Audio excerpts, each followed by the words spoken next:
Emmy Hawkins pressed her cracked lips to baby Violet's forehead and lied. "Help is coming, sweetheart. I promise." The 5-year-old's skin burned with fever.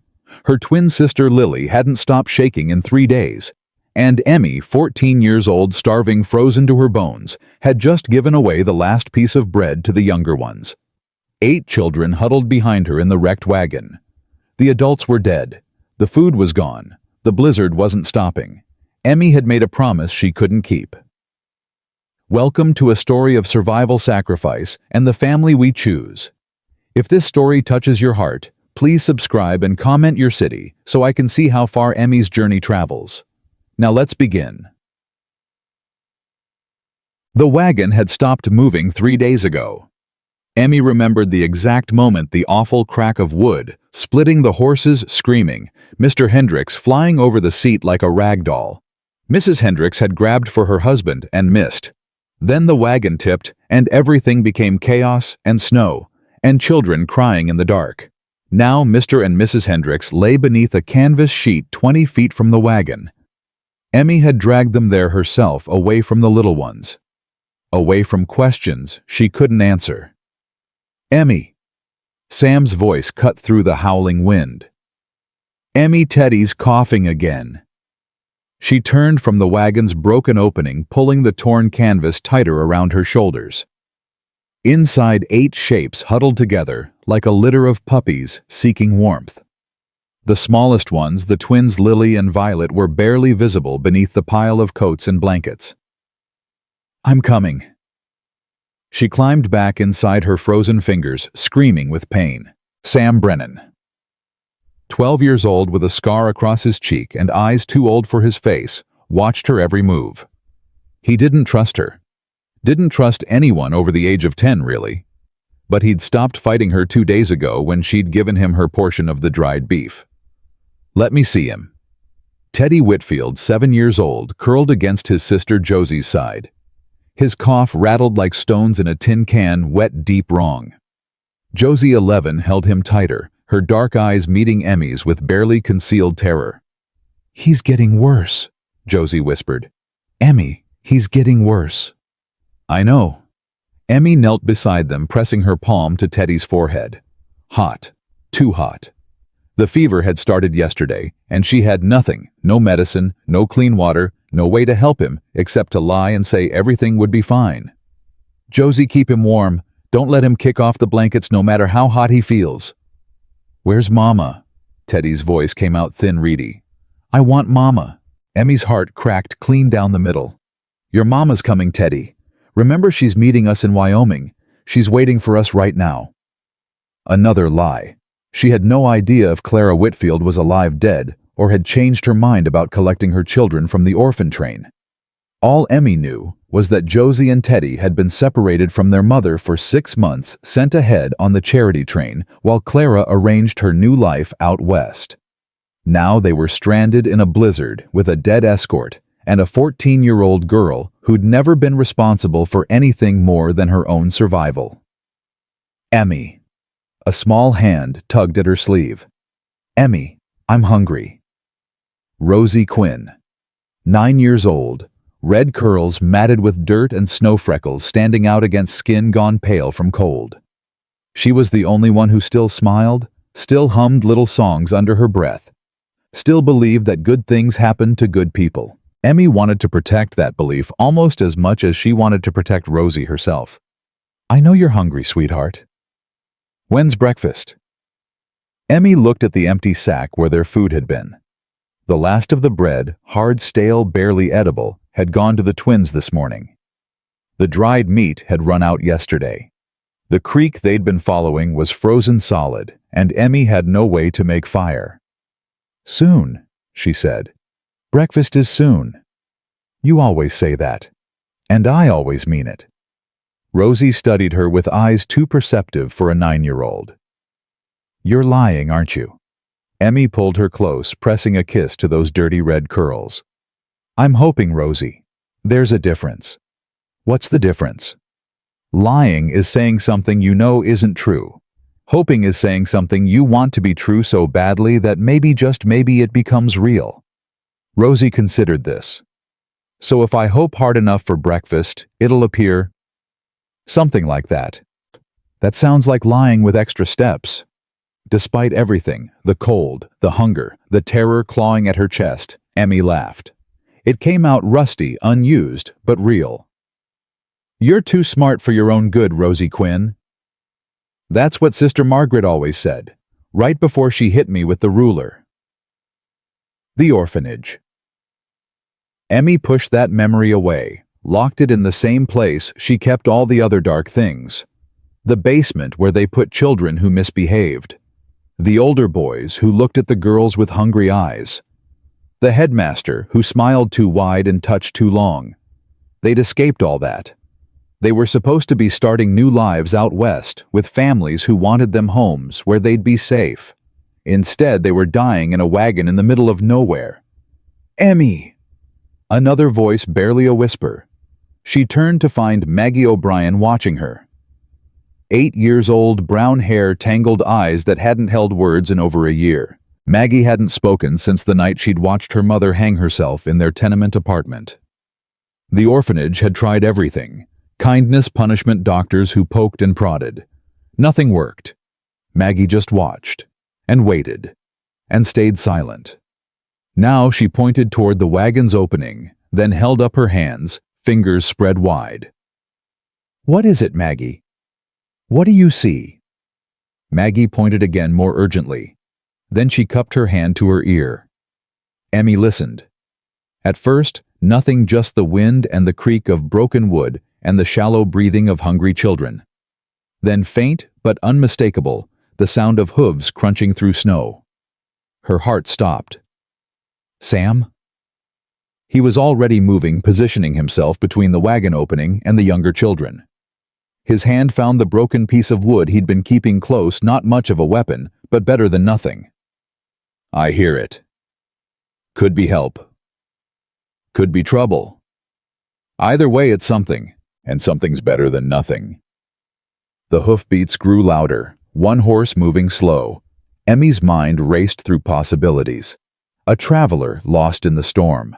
A rancher checking fence lines. A bandit looking for easy prey. She thought of the children behind her. Teddy burning with fever. The twins weak from hunger. Maggie silent and watching, Rosie still believing in hope, little Hank Dawson asleep in the corner. Because sleeping meant not feeling hungry. If this was trouble, she'd fight. She'd fight until her last breath to protect them. Stay here, she told Sam. Keep everyone quiet. Emmy, don't. If something happens to me, you take them south. Follow the creek bed. There's got to be a town somewhere. You don't even know? Promise me, Sam. His jaw clenched. For a moment he looked like he might argue. Then he nodded just once. I promise. Emmy pushed through the canvas opening and dropped into the snow. The cold hit her like a physical blow, stealing her breath, making her eyes water. She blinked hard, trying to see through the swirling white. A shape emerged from the blizzard. A man on horseback hunched against the wind, his hat pulled low. He was big, tall, and broad-shouldered beneath his heavy coat. As he drew closer, Emmy could make out more details. Dark hair streaked with gray. A weathered face lined with years of sun and wind. Eyes that were... He stopped. For a long moment, they just stared at each other. A frozen girl in a torn dress standing in front of a wrecked wagon. A man on a horse, snow collecting on his shoulders like a mantle. Ma'am? His voice was deep, careful. You all right? Emmy almost laughed at the question. All right. She was starving, freezing, responsible for 8 children she couldn't save, and standing in the middle of a blizzard talking to a stranger who might help them or kill them. No, sir, I don't reckon I am. He dismounted slowly, his movements deliberate, non-threatening. Up close, he was even larger than she'd thought, well over 6 feet, with hands that could probably snap her neck without trying. Name's Silas McAllister. I got a ranch about 2 miles east. Saw smoke from your camp 3 days back, figured someone was traveling through. When it disappeared, I came looking. There wasn't no smoke. Our escort, the adults traveling with us, they died in the crash. I don't know how to make fire." Silas's expression shifted. Something moved behind those weathered eyes, concern calculation, something Emmy couldn't read. "How many, sir? How many children?"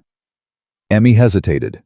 Every instinct she'd developed in 14 years of surviving told her not to trust, not to reveal weakness, not to give anyone ammunition to use against her. But Teddy was dying. The twins were fading. And she'd promised that she wouldn't let any of them die. 9, she said quietly. 9 children. The youngest are 5. We ain't eaten proper in 3 days. Silas was quiet for a long moment. Then he did something Emmy didn't expect. He took off his coat. "Put this on," he said, holding it out to her. "You're shaking so hard I can hear your teeth from here." "I can't." Wasn't asking. His tone wasn't harsh exactly, just certain, like he was used to being obeyed. Emmy took the coat. It was warm from his body, heavy with the smell of leather and horses and something she couldn't name. She pulled it around her shoulders, and for the first time in 3 days, she felt something other than cold. "Now," Silas said, already moving toward the wagon. "Let's see about these children of yours." "They ain't mine." He paused, looking back at her. "Then whose are they?" Emmy thought about the orphanage, about the escort who'd been paid to deliver them west, about the families who were supposed to want them, but probably didn't. "Nobody's," she said finally. "They ain't nobody's children." Something shifted in Silas McAllister's face. Later, much later, Emmy would learn that he'd once had a daughter. A little girl named Sarah, who died of diphtheria when she was 5 years old, taking his wife's spirit with her and leaving Silas alone in a house too big for one man's grief. But she didn't know that yet. All she knew was that something in his expression changed, softened, became almost gentle. "Well," he said quietly, "maybe that's about to change." The inside of the wagon was worse than Silas had expected. 9 children, the girl had said. He counted them now, huddled together like refugees from a war, which in a way they were. Small bodies pressed close for warmth, eyes too large in thin faces, the particular stillness of children who'd learned that crying didn't help. "Lord have mercy," he breathed. The oldest boy, 12 maybe, with a scar across his cheek and a weapon in his hand, stepped forward. "Who the hell are you?" "Sam." The girl. Emmy, she'd said her name, was pushed past Silas into the wagon. "He's here to help." "Says him." "Says me." Emmy's voice cracked like a whip. "Put that down and start getting everyone ready to move." "Move where?" "His ranch, 2 miles east." The boy's eyes narrowed. "And you believe him? Just like that. Some stranger shows up and you're ready to follow him. God knows where." "Yes." "Why?" Emmy turned to look at Silas, and for a moment their eyes met. She was young, too young to be this tired, this desperate, this fierce. But there was something in her gaze that Silas recognized. The look of someone who'd been forced to grow up too fast, who'd learned that survival sometimes meant trusting the wrong people and hoping for the best. "Because the alternative is dying here," Emmy said simply. "And I made a promise." "What promise?" "That I wouldn't let any of you die." The words hung in the cold air. Sam's grip on his makeshift weapon loosened. Behind him, the other children stirred, watching this exchange, with the wary hope of strays who'd been kicked too many times to trust easily. "Fine." Sam lowered his arm. "But I'm watching you, mister. You try anything. You'll defend your family," Silas finished. "I understand. I respect it." He turned to assess the situation, his rancher's mind automatically cataloging needs and resources. "The little ones, can they walk?" Emmy shook her head. "The twins are too weak. And Teddy—" Her voice caught. "Teddy's got a fever. He needs a doctor." Silas crossed to where a small boy lay curled against an older girl's side. The boy's face was flushed, his breathing shallow and labored. Silas had seen enough sick calves to recognize the signs. How long? 2 days, maybe 3. Silas pressed his palm to the boy's forehead and bit back a curse. Burning up. Another day, maybe 2, and there'd be nothing anyone could do. We need to move now. My horse can carry the sick ones. The rest will have to walk, but it ain't far. 2 miles, mostly flat ground. They're too weak to. Then they'll lean on me. Emmy stared at him. Why are you doing this? Ma'am, helping us. You don't know us. We ain't nothing to you. Why risk yourself?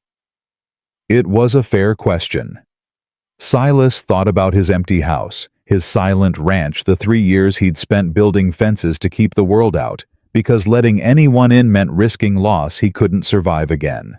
Because I was lost once, he said finally, and someone helped me when they didn't have to. Reckon it's my turn to pass that along. Emmy studied him for a long moment, then she nodded.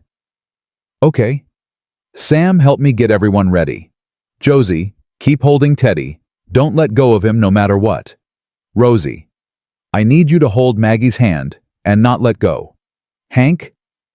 She looked around. Where's Hank? Here. A small voice came from beneath a pile of blankets. A boy emerged, 6 years old, with a gap-toothed grin and dirt smudged across every visible surface of his skin. I was hiding. From what? The scary man. He pointed at Silas. He's really big. Despite everything, Silas felt his mouth twitch toward a smile. I am big, but I ain't scary. Well, he considered. Maybe a little scary, but only to people who deserve it. Hank studied him with the fearless curiosity of small children. Do we deserve it? No, son, you definitely don't. Good. Hank nodded seriously. I don't like being scared. It makes my tummy hurt. Mine too, Silas admitted. Mine too. The next hour was controlled chaos. Silas lifted the twins, Lily and Violet. Emmy called them identical girls, with dark hair and fever-bright eyes, onto his horse, wrapping them in his coat and what blankets they had. Teddy went in front of them, held steady by Sam, who'd volunteered to walk alongside and make sure no one fell. The other children formed a line, holding hands like a chain. Emmy took the lead, breaking a path through the snow. Josie followed with Maggie, then Rosie with Hank, and finally Silas bringing up the rear with his horse. Stay close, Emmy called back. Don't let go of each other. They walked. The snow fell harder, the wind cutting through their thin clothes like knives.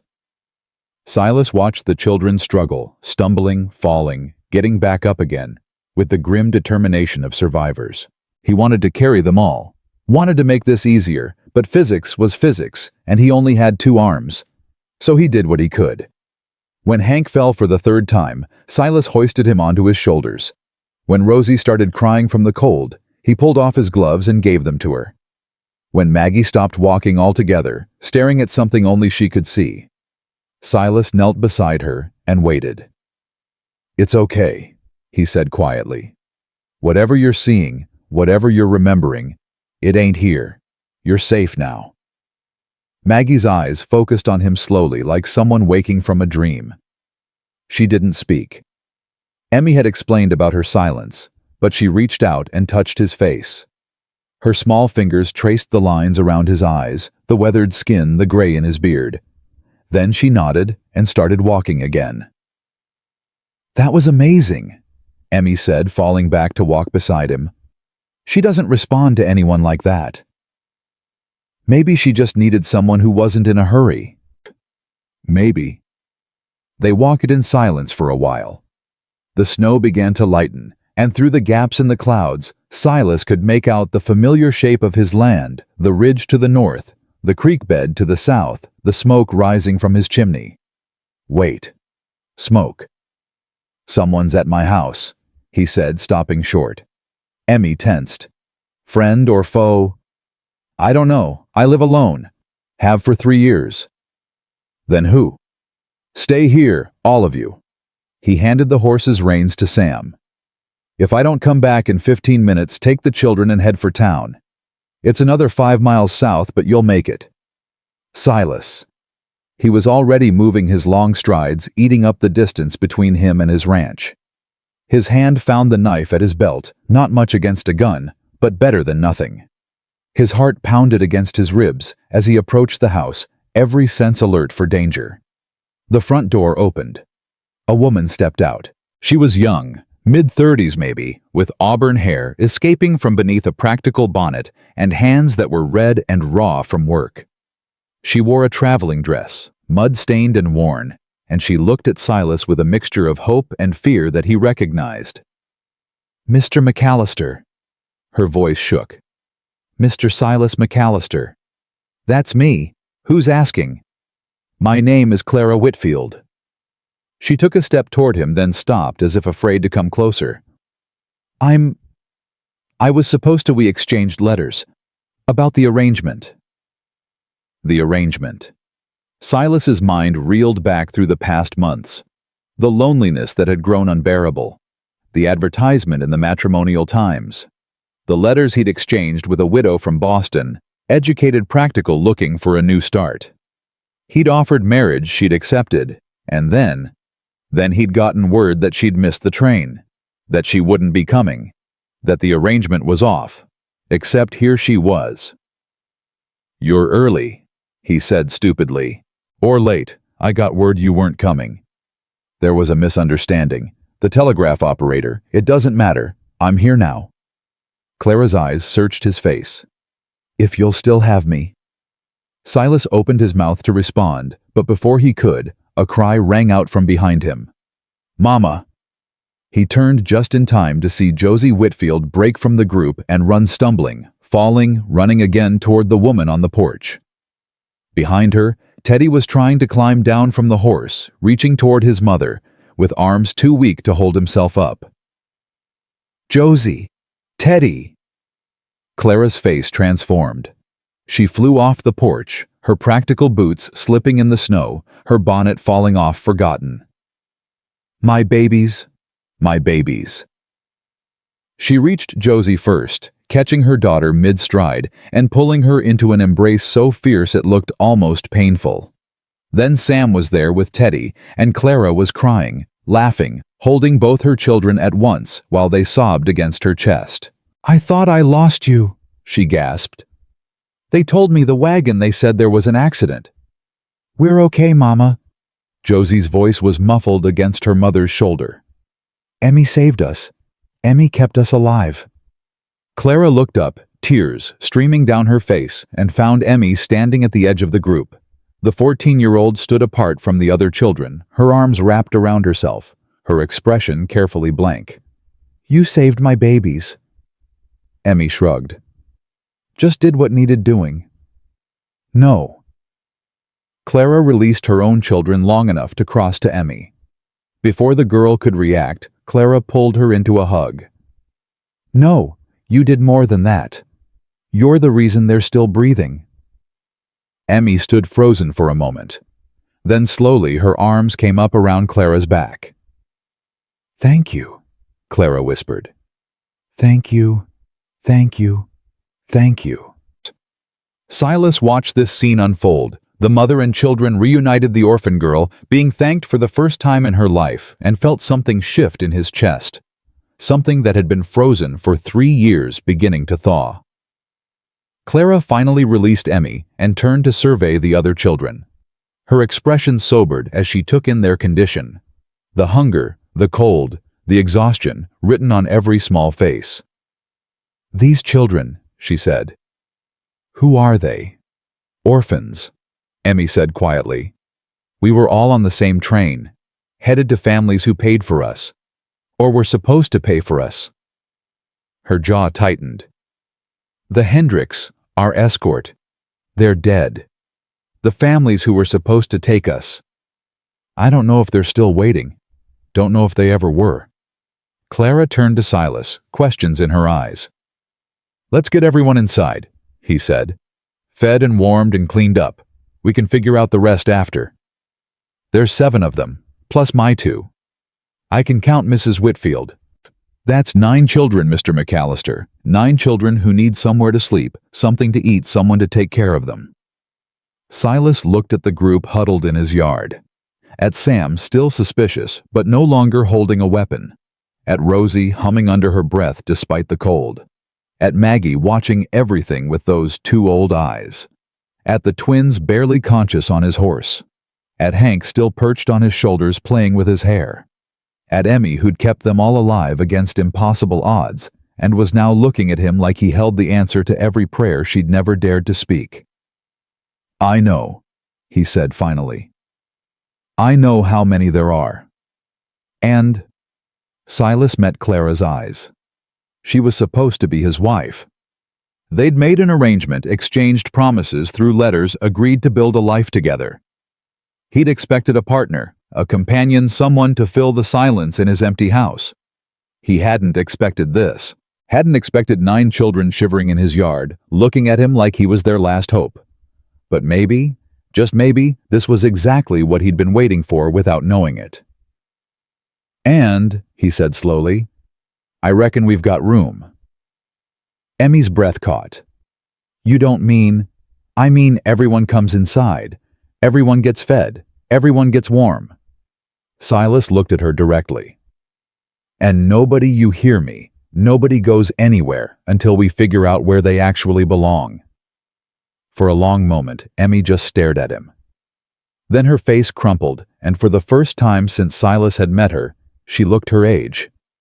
14 years old, exhausted, scared, and finally allowed to stop being strong. "Thank you," she whispered. "Thank you."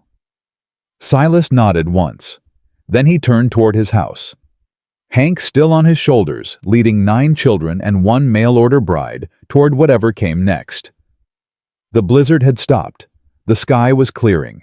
And somewhere in Silas McAllister's frozen heart, something was beginning to grow. The warmth hit them like a wall.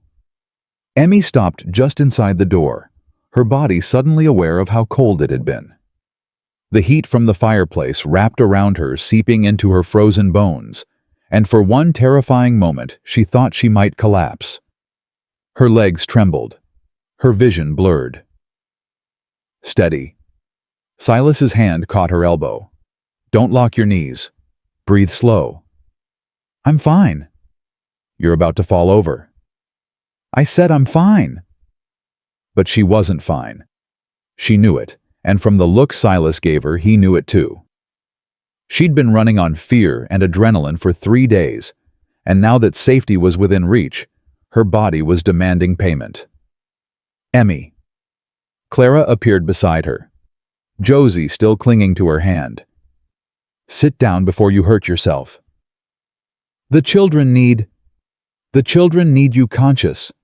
Clara's voice was gentle but firm. "Silas and I can handle things for 5 minutes. Please, sit." Emmy wanted to argue. Every instinct screamed at her to keep moving, keep watching, keep protecting. But her legs made the decision for her, buckling without warning. She sat down hard on a wooden chair, the impact rattling her teeth. "There," Clara said. "Better." It wasn't better. Nothing was better. Teddy was still burning with fever. The twins hadn't opened their eyes since they'd been carried inside. And Emmy was sitting useless in a chair while strangers took care of her children. Her children. When had she started thinking of them that way, Sam? Silas's voice cut through her spiral. "Help me get the little ones settled by the fire. Not too close, we don't want to shock their systems. Just close enough to warm up gradual." Sam hesitated, his eyes finding Emmy's across the room. She gave him the smallest nod. "Fine," he said. "But I'm watching you." I'd expect nothing less. They worked together, Silas and Sam, Clara, and Josie, creating a nest of blankets near the hearth. The twins went down first, still wrapped in Silas's coat, their small bodies barely making a shape under the covers. Teddy followed, his breathing harsh and labored in the quiet room. "He needs a doctor," Clara said, her hand pressed to her son's forehead. "Silas, he needs—" "Nearest doctors in town, 5 miles in good weather, 10 in this." Silas crouched beside her, his expression grim. Storms passed, but the roads won't be clear till morning. He might not have until morning. Then we do what we can tonight. Clara's face crumpled. For a moment, she looked as young and scared as any of the children. Then she straightened, pushing the fear down behind a wall of determination. What do we have? Medicine, herbs, anything? Some. My wife? Silas stopped the word catching in his throat. My late wife kept a medicine box. Should still be in the kitchen. Show me. They disappeared together, leaving Emmy alone with the children and Sam. The fire crackled and popped. Outside, the wind had finally died down, leaving an eerie silence in its wake. You trust them? Emmy looked up at Sam, who'd positioned himself near the door like a guard dog. His eyes never stopped moving, scanning the room, tracking exits, cataloging threats. I don't know yet. That ain't exactly reassuring.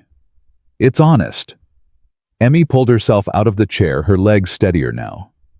Silas could have left us in that wagon, could have ridden past and pretended he didn't see nothing. He didn't. Maybe he wants something.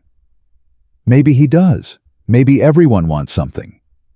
Emmy moved to check on Rosie, who'd curled up in an armchair with her thumb in her mouth, already half asleep. But wanting something ain't the same as being dangerous. We wanted something too. We wanted to live. Sam was quiet for a moment. Then, the Lady Clara, she's supposed to be his wife. That's what she said. But they ain't met before, they're strangers.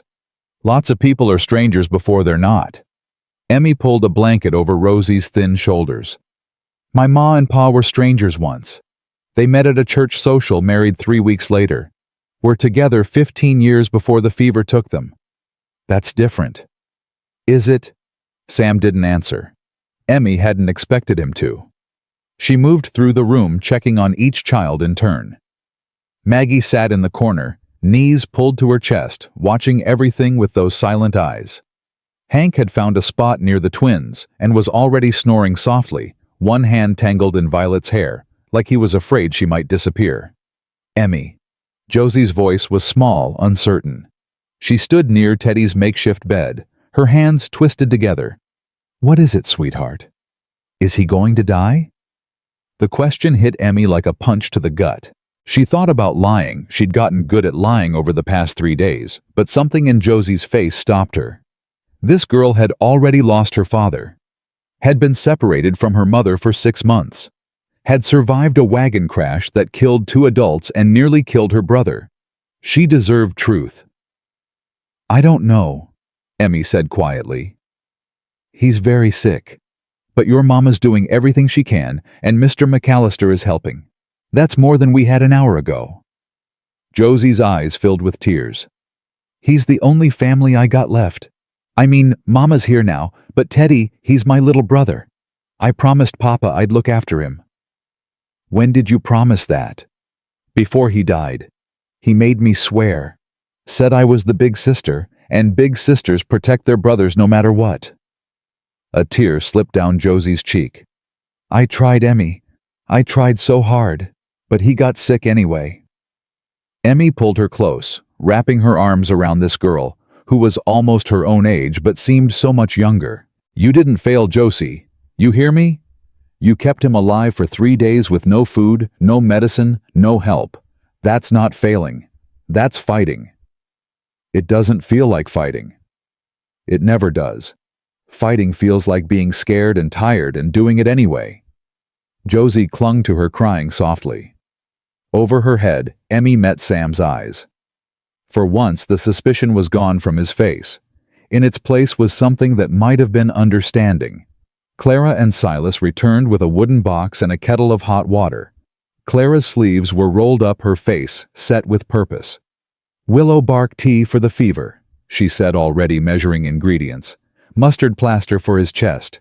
And we need to keep him cool. I know it sounds wrong when he's shivering, but we have to bring the fever down. You know medicine? Emmy asked. My husband was a doctor. Clara's voice was steady, but her hands trembled slightly as she worked. He taught me. Said a woman in the frontier needed to know these things. Where is he now? Your husband. Dead. Carriage accident 2 years ago. Clara poured hot water over the willow bark, the bitter smell filling the room.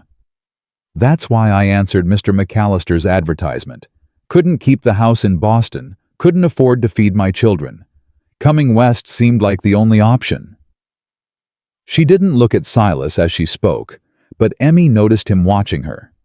His expression was unreadable, closed off in a way that reminded her of Sam. The tea needs to steep, Clara continued. 10 minutes, then we'll try to get him to drink. Josie, sweetheart, I need you to help me make the plaster. Can you do that? Josie wiped her eyes and nodded. Yes, Mama. Mother and daughter worked together while Silas moved around the room with quiet efficiency. He stoked the fire, added more blankets to the children's nests, checked the locks on the windows. Every movement was purposeful, controlled. Emmy watched him and wondered what his story was. Wondered about the wife he'd mentioned. Wondered why a man with a ranch this size lived alone. You should eat. She startled. Silas had appeared beside her without a sound, holding out a piece of bread and some dried meat. The children have already been fed. Well, the ones who are awake. He pushed the food into her hands. Rosie ate 3 biscuits. I think she would have kept going if I hadn't stopped her. Despite everything, Emmy smiled. That sounds like Rosie. Eat. It wasn't a request. Emmy took a bite of the bread, and the taste of it, real food. Proper food, made her eyes sting. She ate quickly, too quickly, her stomach cramping with the sudden influx of nourishment. Slow down. Silas handed her a cup of water. You'll make yourself sick. Feels like I'm already sick. You're exhausted. There's a difference. He settled into the chair across from her, his large frame somehow looking comfortable in the worn wood. How long since you slept, really slept? Emmy tried to remember. The crash had been 3 days ago. Before that, they'd been traveling for 2 weeks, packed into the wagon like sardines, sleeping in shifts because there wasn't room for everyone to lie down at once. I don't know, she admitted. A while. After we've done what we can for the boy, you're sleeping. Not negotiable. Someone needs to watch the children. Someone will. Clara and I are adults last I checked. We can handle a few hours while you rest. But, Miss Hawkins. Silas's voice was firm, but not unkind. You've been running this operation by yourself for 3 days. Probably longer if I'm guessing right. You don't have to anymore. Let someone else carry the weight for a while. Emmy wanted to argue. The words were right there, ready to fight their way out. But something in his tone and the way he looked at her like he actually saw her made them die in her throat. I don't know how, she whispered. I don't know how to stop. I know. Neither did I once. Silas glanced toward the fire where Clara was carefully applying the mustard plaster to Teddy's chest. When my wife and daughter died, I worked myself near to death, trying not to think about it. Spent 18 hours a day on this ranch building fences, herding cattle, doing anything that would keep my hands busy and my mind quiet. Did it work? For a while. Then one day I fell off my horse because I hadn't slept in 4 days, and I realized I was going to die out here alone if I didn't change something. He looked back at her. You're at that point, Miss Hawkins. You're running on fumes and stubbornness.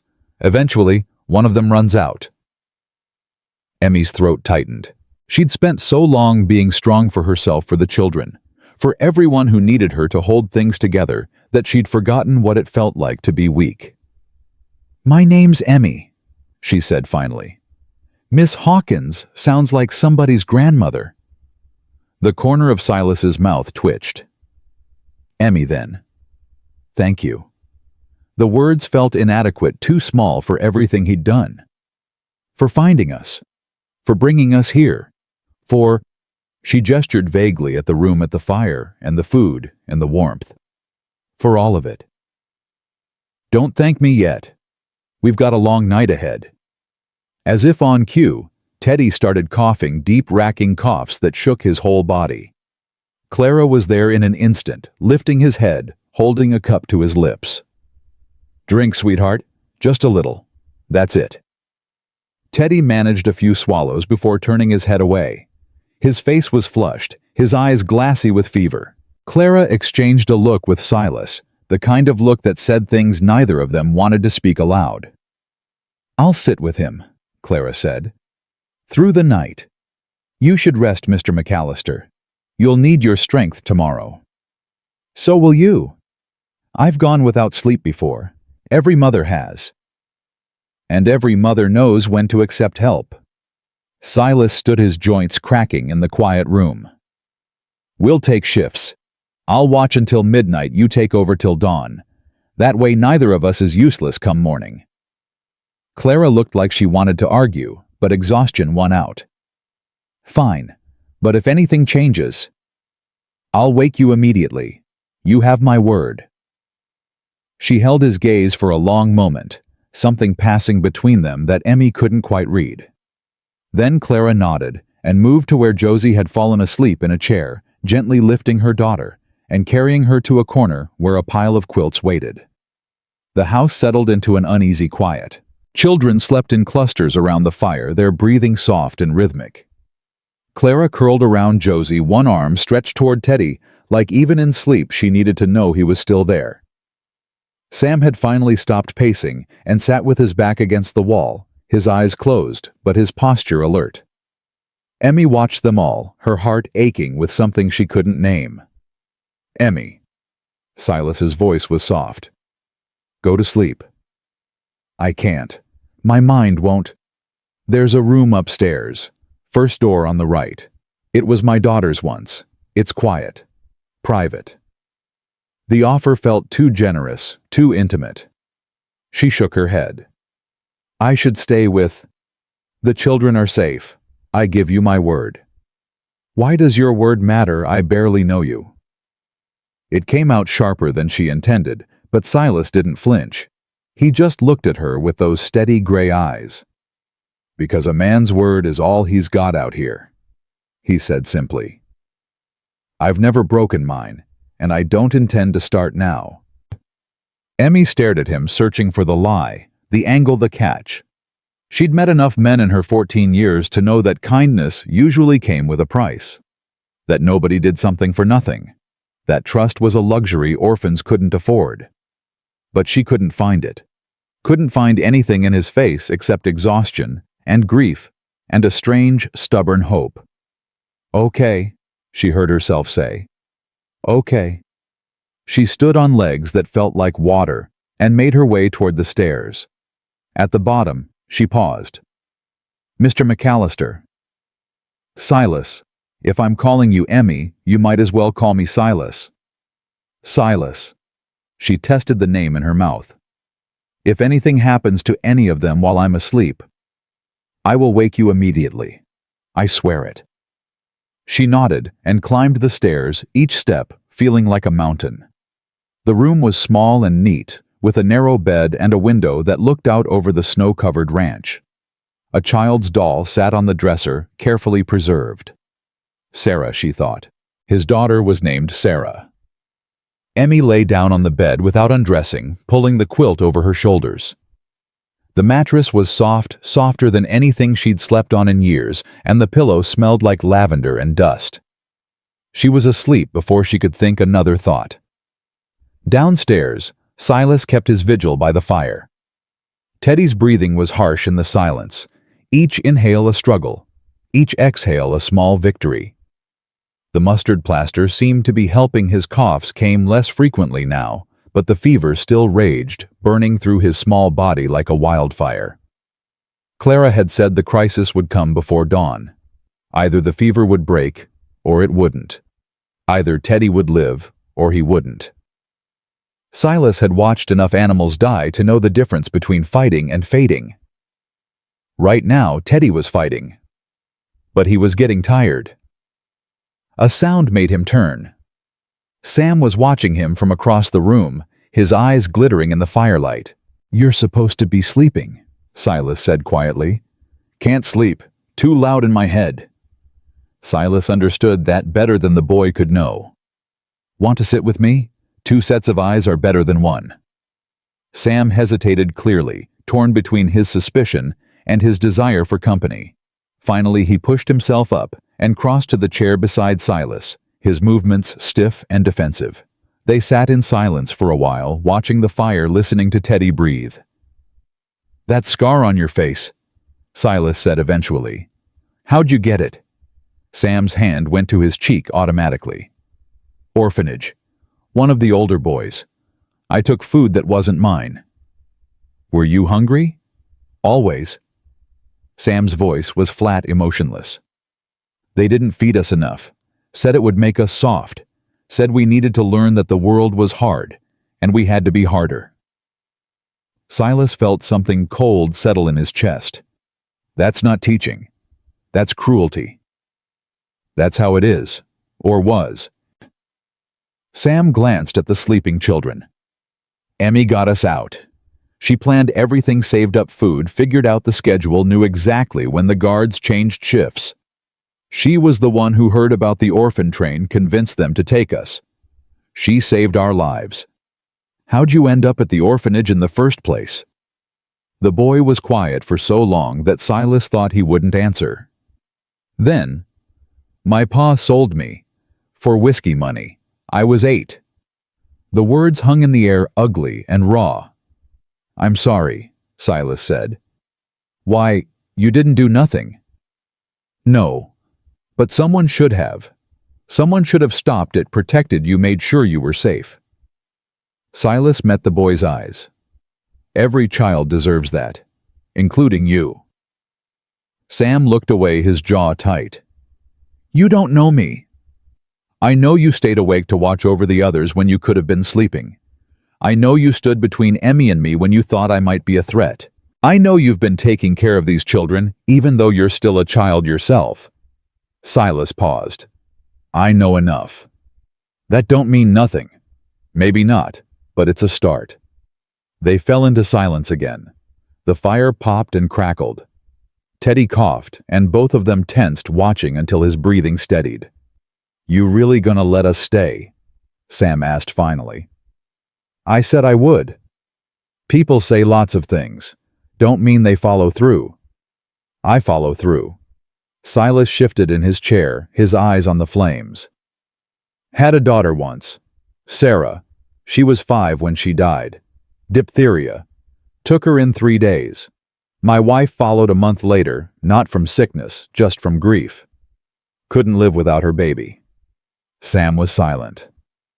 "I spent 3 years trying to outrun that loss," Silas continued. "Built this ranch into something thinking if I worked hard enough I wouldn't have to feel it. But you can't outrun grief. It catches up eventually. So what do? Learn to live with it, find reasons to keep going." Silas looked at Sam. 9 children showed up at my door tonight. 9 kids who need food and shelter and someone to give a damn about whether they live or die. Maybe that's not a coincidence. Maybe that's a reason. Sam stared at him for a long moment. Then slowly, some of the tension leaked out of his shoulders. "I still don't trust you," he said.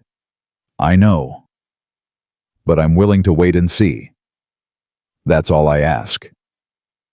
They kept watch together through the long hours of the night, 2 wounded souls finding something like common ground in the darkness. Just before midnight, Clara emerged from her nest of quilts, her hair disheveled and her eyes heavy with interrupted sleep. "How is he?" "Holding on," Silas said. "Fever's still high, but he's fighting." Clara knelt beside her son, pressing her lips to his forehead. When she pulled back, her expression was strained but hopeful. "He feels cooler, just a little. Maybe the willow bark is working." "Maybe." She looked up at Silas, and for the first time he saw her fully, not as the mail-order bride he'd been expecting, not as a stranger who'd appeared on his doorstep, but as a mother fighting for her child's life. "Thank you," she said quietly, "for everything you've done tonight, for the children, for my babies." "Don't thank me yet. We've got a long way to go." "I know, but I wanted you to know." She paused, choosing her words carefully. When I agreed to this arrangement, I didn't know what to expect. A practical partnership, maybe. A roof over our heads. I didn't expect. She gestured at the room full of sleeping children. I didn't expect this. Neither did I. They looked at each other across the firelight, two people bound by circumstance and necessity, finding something unexpected in the space between. Get some sleep, Clara said finally. I'll watch until dawn, Silas nodded, and rose, his body aching with exhaustion. At the foot of the stairs, he paused. Mrs. Whitfield. Clara, if we're going to be sharing a house, we might as well use first names. Clara. He tested it, found it fit comfortably in his mouth. Tomorrow we'll need to figure out what comes next, for all of them. I know. It won't be easy. Nothing worth doing ever is. He almost smiled at that. Almost. Good night, Clara. Good night, Silas. He climbed the stairs alone, the weight of the day pressing down on his shoulders. In his bedroom, the room he'd shared with his wife for 10 years before she died, he sat on the edge of the bed and stared at the wall. 9 children. A woman he'd never met. A house that had been silent for 3 years, suddenly full of life, and chaos, and need. He should have felt overwhelmed. Should have felt trapped. Instead, he felt something he hadn't felt in a very long time. Hope. Silas lay down and closed his eyes, and for the first time in 3 years, he slept without dreaming of graves. Downstairs, Clara kept her vigil. She held Teddy's hand and watched his chest rise and fall, willing each breath to be followed by another. The fire burned low, casting long shadows across the room. Around her, the children slept. Emmy upstairs. Sam in his corner, Josie curled into a ball, the twins tangled together like they were afraid of being separated even in dreams. Rosie murmured something in her sleep. Maggie's eyes moved behind closed lids. Hank snored softly. 9 children. A stranger who'd offered them shelter. A future that was uncertain, but no longer impossible. Clara pressed her lips to Teddy's forehead again and whispered a prayer not to God exactly, but to whatever force in the universe was listening. Please, she breathed. Please let him live. Let all of them live. Let this be the beginning of something good. Outside, the night deepened. The stars wheeled overhead. The snow lay thick and quiet on the land. And inside the ranch house, a new family began to take shape. Fragile, uncertain, held together by nothing more than hope and the stubborn refusal to give up. The fever broke just before dawn. Clara felt at first a subtle shift in Teddy's breathing, the easing of tension in his small body. She pressed her hand to his forehead and nearly wept with relief. Still warm, but not burning. Not anymore. Mama. His voice was thin, barely there, but it was the most beautiful sound Clara had ever heard. I'm here, sweetheart. I'm right here. I'm thirsty. She laughed, a wet, broken sound that was half sob, half joy, and reached for the cup of water beside her. Of course you are. Here. Small sips. Teddy drank slowly, his eyes blinking in the dim light of the dying fire. He looked around the room, taking in the unfamiliar surroundings, the children sleeping in clusters, the solid walls of a house that wasn't a wagon. Where are we? Somewhere safe. A man named Mr. McAllister found you, found all of you. The wagon crashed. I know, baby, I know. Mr. and Mrs. Hendricks, don't think about that now. Clara smoothed his hair back from his face, her heart breaking at how thin he'd gotten. Just rest. You're safe now. That's all that matters. Teddy's eyes drifted closed, but this time it was natural sleep, not the fevered unconsciousness of the past 3 days. Clara watched him for a long moment, letting herself believe, really believe that he might survive. He's better. She turned to find Emmy standing at the bottom of the stairs, her borrowed dress rumpled from sleep, her eyes still heavy. The girl looked younger in the dim light. Softer, the hard edges of survival temporarily smoothed away. The fever broke. He's going to be all right. Emmy's face crumpled. She pressed her hand to her mouth, and Clara saw her shoulders shake with silent tears. Hey. Clara rose and crossed to her, pulling the girl into an embrace. Hey, it's okay. He's okay. I thought... Emmy's voice caught. I thought he was going to die. I thought I was going to have to tell Josie that her brother... But you don't. He's alive. Because of you. I didn't do nothing. You kept him alive for 3 days with no food and no medicine. You kept all of them alive. Clara pulled back to look Emmy in the face. You're remarkable, Emmy Hawkins. Don't let anyone tell you different. Emmy stared at her with something like wonder in her eyes. Nobody ever called me that before. Then everyone you've ever known was blind. The moment stretched between them, fragile and new. Then Sam's voice cut through the quiet. Something's burning. Clara whirled toward the fire, but it was just embers now, nothing dangerous. Then she smelled it too, not smoke but something else, something cooking.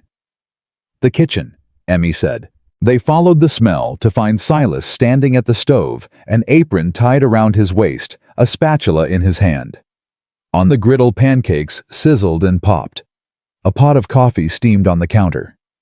Morning, he said without turning around. Hope everyone likes flapjacks. Clara stared at him.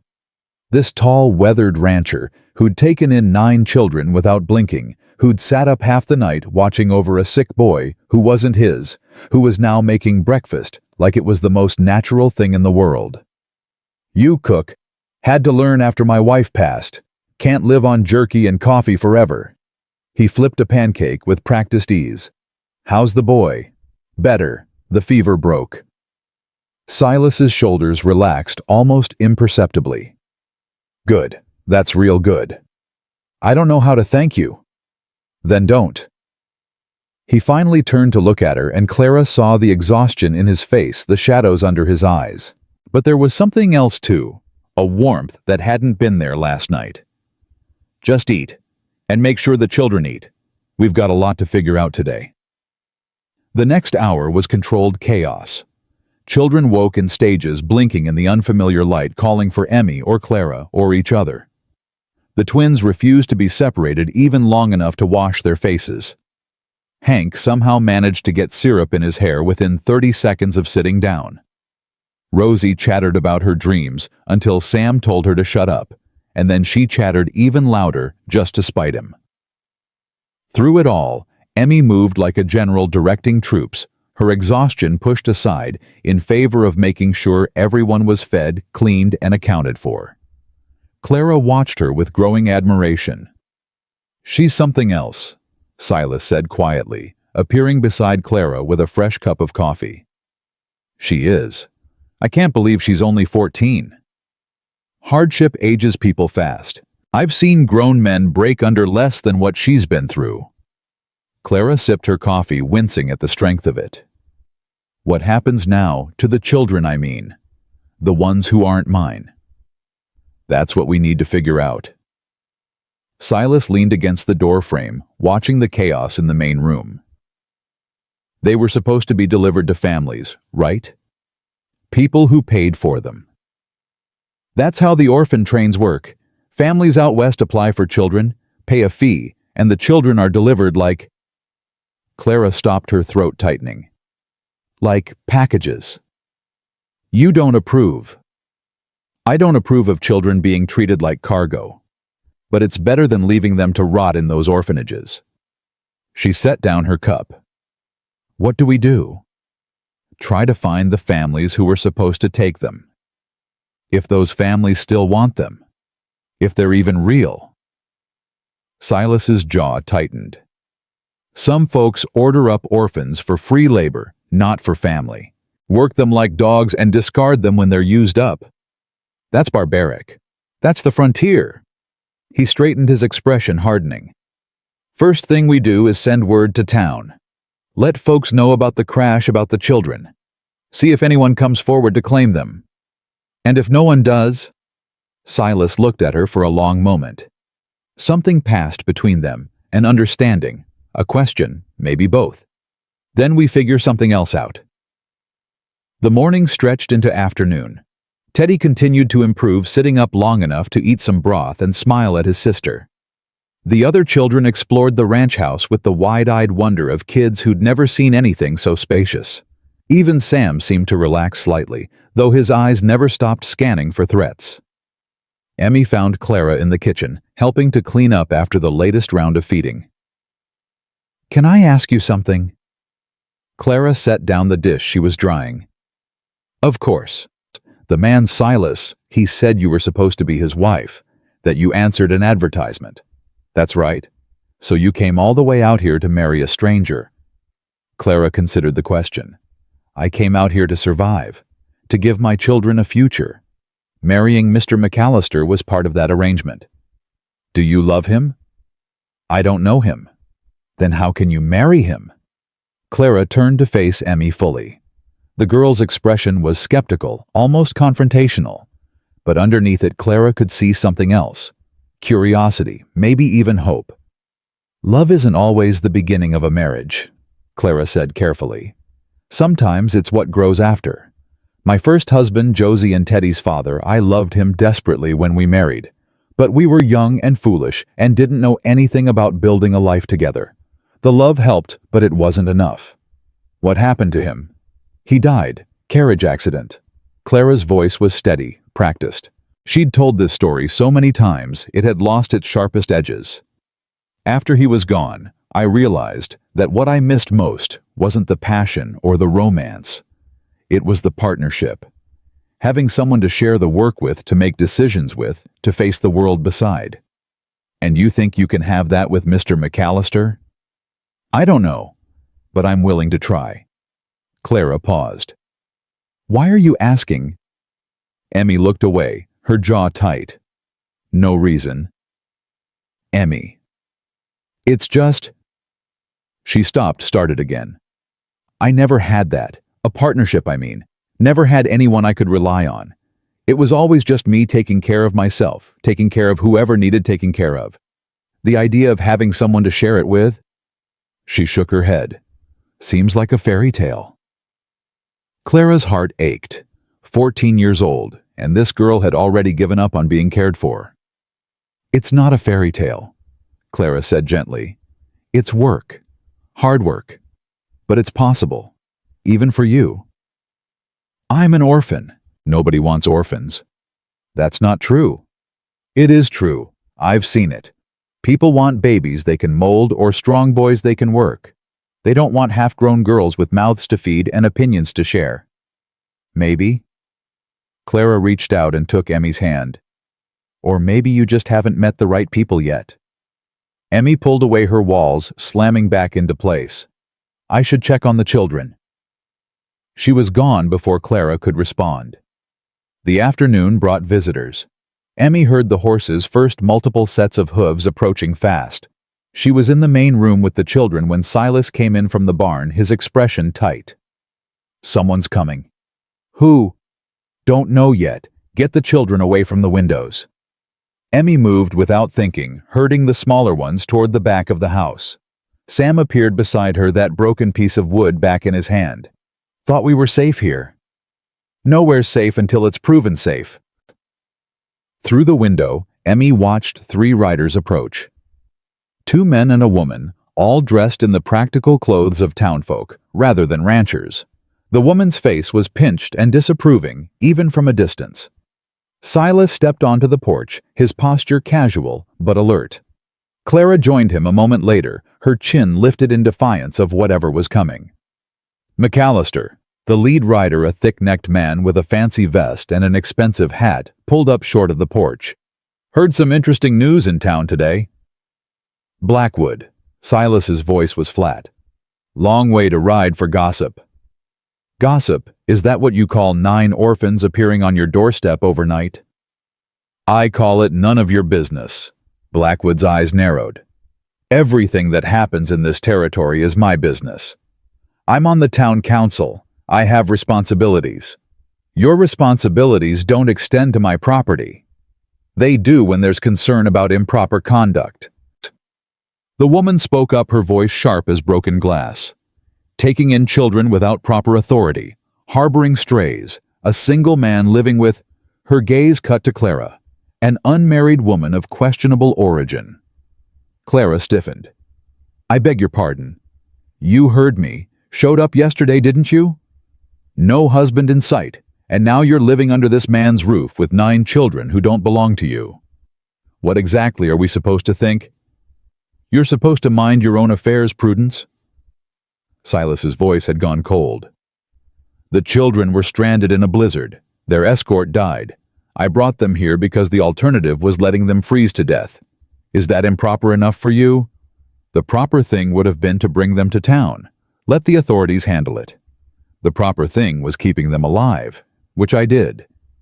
Blackwood held up a hand, silencing his wife. "No one's questioning your intentions, McAllister. But there are procedures, protocols. These children belong to someone. Families paid for them expected delivery. There'll be questions, investigations. Then investigate. Ask your questions. You'll find everything in order." "Will we?" Blackwood's smile didn't reach his eyes. "Because from where I'm sitting, it looks like a man with a grudge against the orphan system decided to steal himself some free labor. 9 children is a lot of hands, McAllister. A lot of work getting done for the price of some meals." Emmy's blood ran cold. She stepped forward before she could stop herself, pushing past Clara and Silas to face the man on horseback. "That's a lie." Blackwood looked down at her with the expression of a man examining something unpleasant on his shoe. "And who might you be?" "Emmy Hawkins. I'm the one who kept those children alive for 3 days, while adults like you sat warm in your houses doing nothing." Her voice shook, but she didn't care. "Mr. McAllister saved us. He didn't have to. He could have ridden past and left us to die. Instead, he brought us here, fed us, kept us warm, helped a sick boy through a fever that could have killed him. So don't you dare stand there and accuse him of stealing when all he's done is show more kindness than any of you fine town folk ever did." Silence. Blackwood's face had gone red. "You'll want to teach that girl some manners," he said to Silas. "I think her manners are just fine." "You would." Blackwood gathered his reins. "This isn't over, McAllister. I'll be sending word to the territorial office. There'll be an investigation, an inspector. And if I find out you're using these children for anything improper, you won't find anything because there's nothing to find." Silas stepped forward, and even from behind, Emmy could see the threat in his posture. "Now get off my land before I help you leave." For a moment, it seemed like Blackwood might push back. Then his wife touched his arm, murmuring something too low to hear, and he wheeled his horse around. "This isn't over," he called back as they rode away. "Not by a long shot." Emmy watched them go, her heart pounding. Beside her, Clara let out a shaky breath. "Who was that?" "Cornelius Blackwood." Silas's voice was tight with controlled anger. "He owns the bank in town, thinks that gives him the right to run everyone's lives." "And the woman?" "His wife Prudence. Biggest gossip in the territory. Whatever she saw here will be all over town by nightfall." Clara's face paled. "They'll send an inspector. They'll try to take the children." "They'll try. Doesn't mean they'll succeed. But if they find out Find out what?" Silas turned to face her. "That we saved children who would have died otherwise. That we're providing them food and shelter and care. There's nothing wrong here, Clara. Nothing they can use against us. An unmarried man and woman living together with 9 orphans." Clara's voice was bitter. "You heard her. They'll twist it into something ugly. Then we remove the ammunition." "How?" Silas was quiet for a long moment. When he spoke, his voice was careful, measured. "We were supposed to be married anyway. That was the arrangement.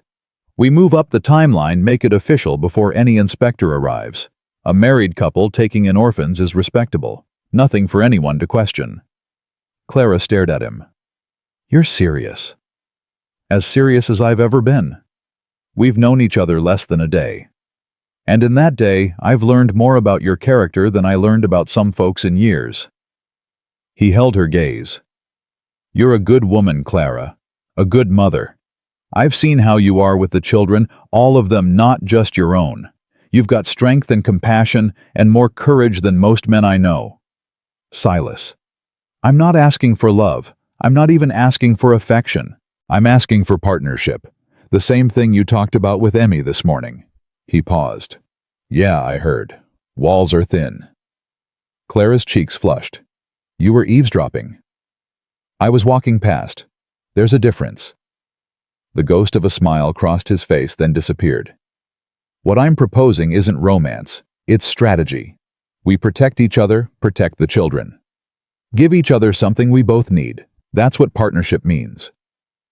Emmy watched this exchange from the porch, her heart in her throat.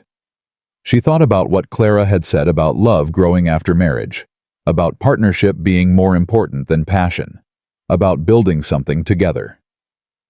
Clara. She spoke before she could lose her nerve. He's right. Both adults turned to look at her. I've been watching both of you, Emmy continued. How you work together, how you make decisions. You're already partners. You've been partners since last night. Making it official, that's just paperwork. Clara looked at her for a long moment.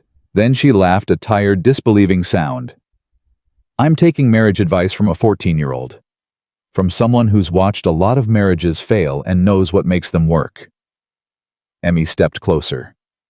He's not lying to you, Clara. He's not trying to trick you. He's offering exactly what he says he is, protection, partnership, a chance to build something together. How do you know? Because if he was lying, I'd see it. Emmy's voice was hard with conviction. I've seen every kind of liar there is. Con men, charlatans, men who smile while they're hurting you. Silas isn't like that. He's honest, stubborn and grumpy, and bad at talking about feelings, but honest. Stubborn and grumpy. Silas raised an eyebrow. Am I wrong? He considered. No. Fair point. Clara looked between them, the weathered rancher, the fierce orphan girl, and something in her expression shifted. If I agree to this, she said slowly, if we get married before the inspector comes, what happens to the other children? The ones who aren't mine? We fight for them, Silas said simply. All of them. We prove we can provide a proper home, prove we're fit guardians. We do whatever it takes. Even if it means taking on Blackwood. He's powerful, Silas. You heard him. Bank owner, town council member. He could make things very difficult for us. He could try.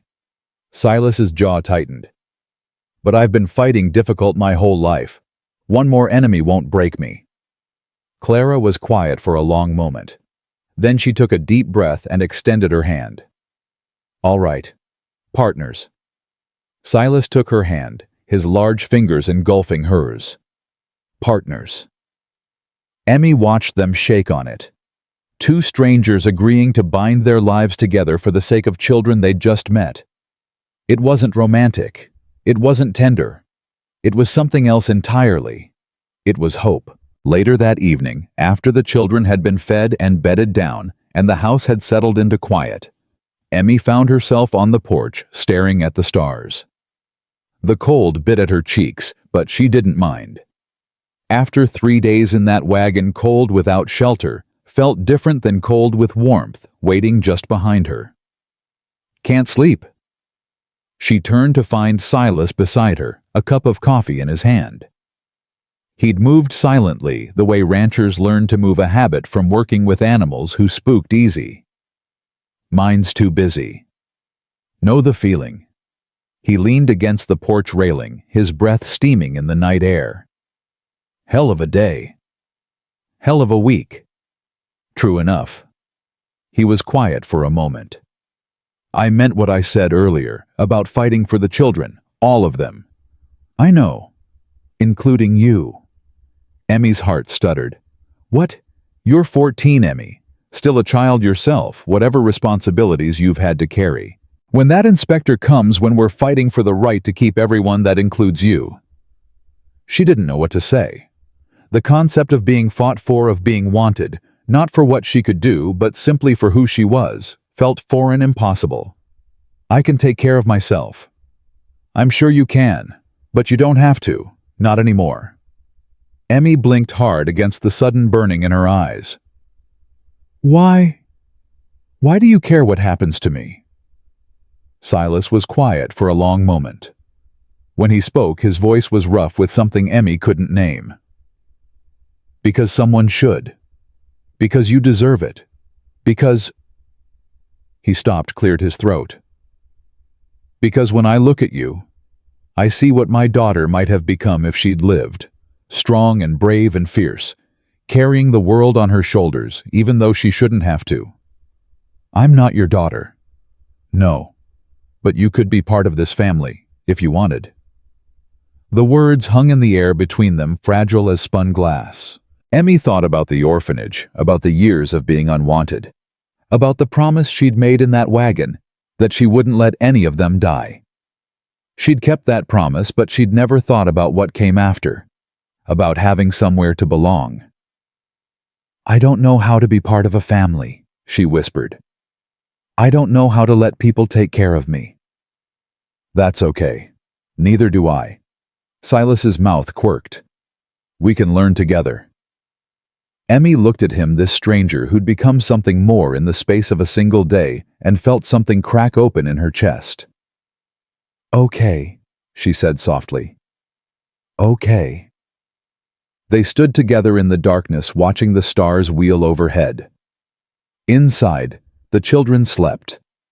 Clara was probably doing a final check of Teddy, making sure his fever hadn't returned.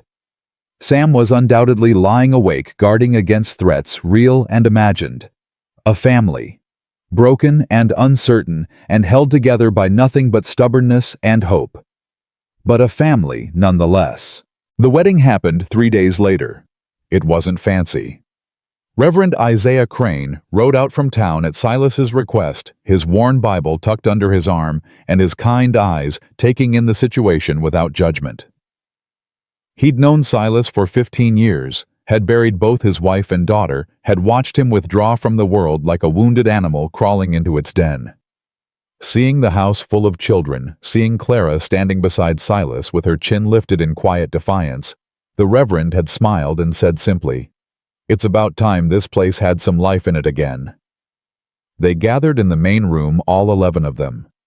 Clara wore her best dress, the blue one she'd been saving for her arrival in Wyoming. Silas had dug out a clean shirt and even attempted to tame his hair, though it resisted his efforts with stubborn determination. The children stood in a semicircle, watching with varying degrees of interest. The twins clutched each other's hands. Hank kept trying to see what was in the Reverend's pockets. Rosie hummed under her breath until Sam elbowed her. Emmy stood at the back, her arms crossed, her expression unreadable. She'd been quiet since their conversation on the porch, processing something she wasn't ready to share. "Dearly beloved," the Reverend began, "we are gathered here." "Skip the sermon, Isaiah."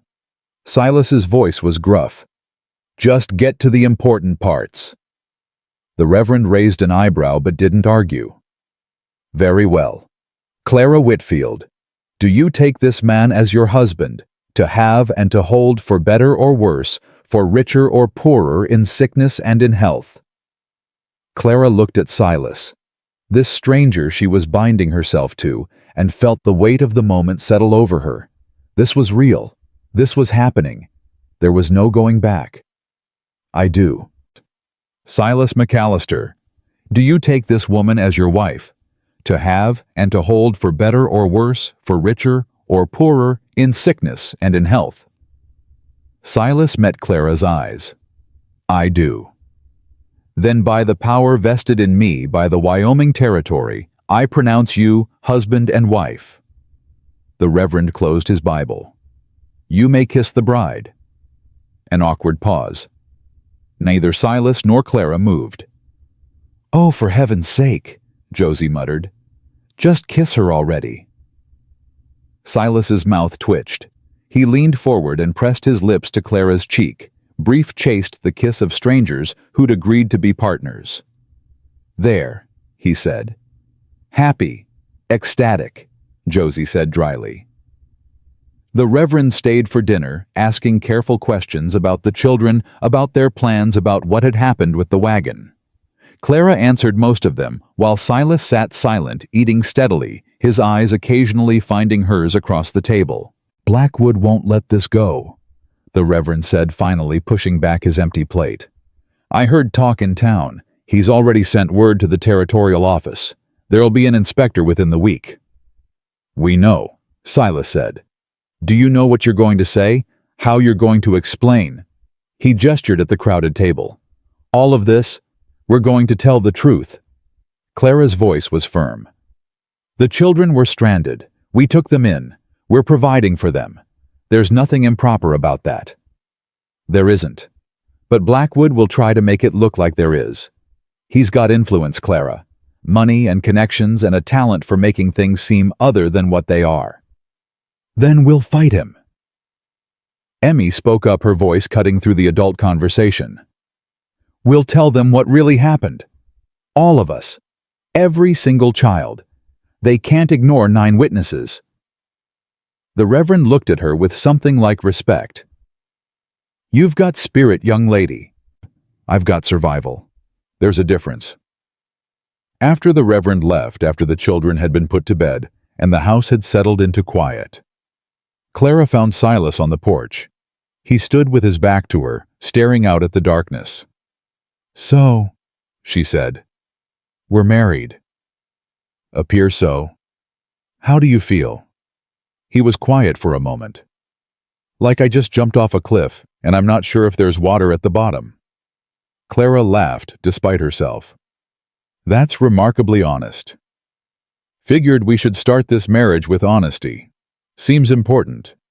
She moved to stand beside him, close enough to feel his warmth but not quite touching. "Can I ask you something? You're my wife now. Reckon you can ask whatever you want. Why did you answer that advertisement, the one for a mail-order bride?" Silas was silent for so long that Clara thought he wouldn't answer.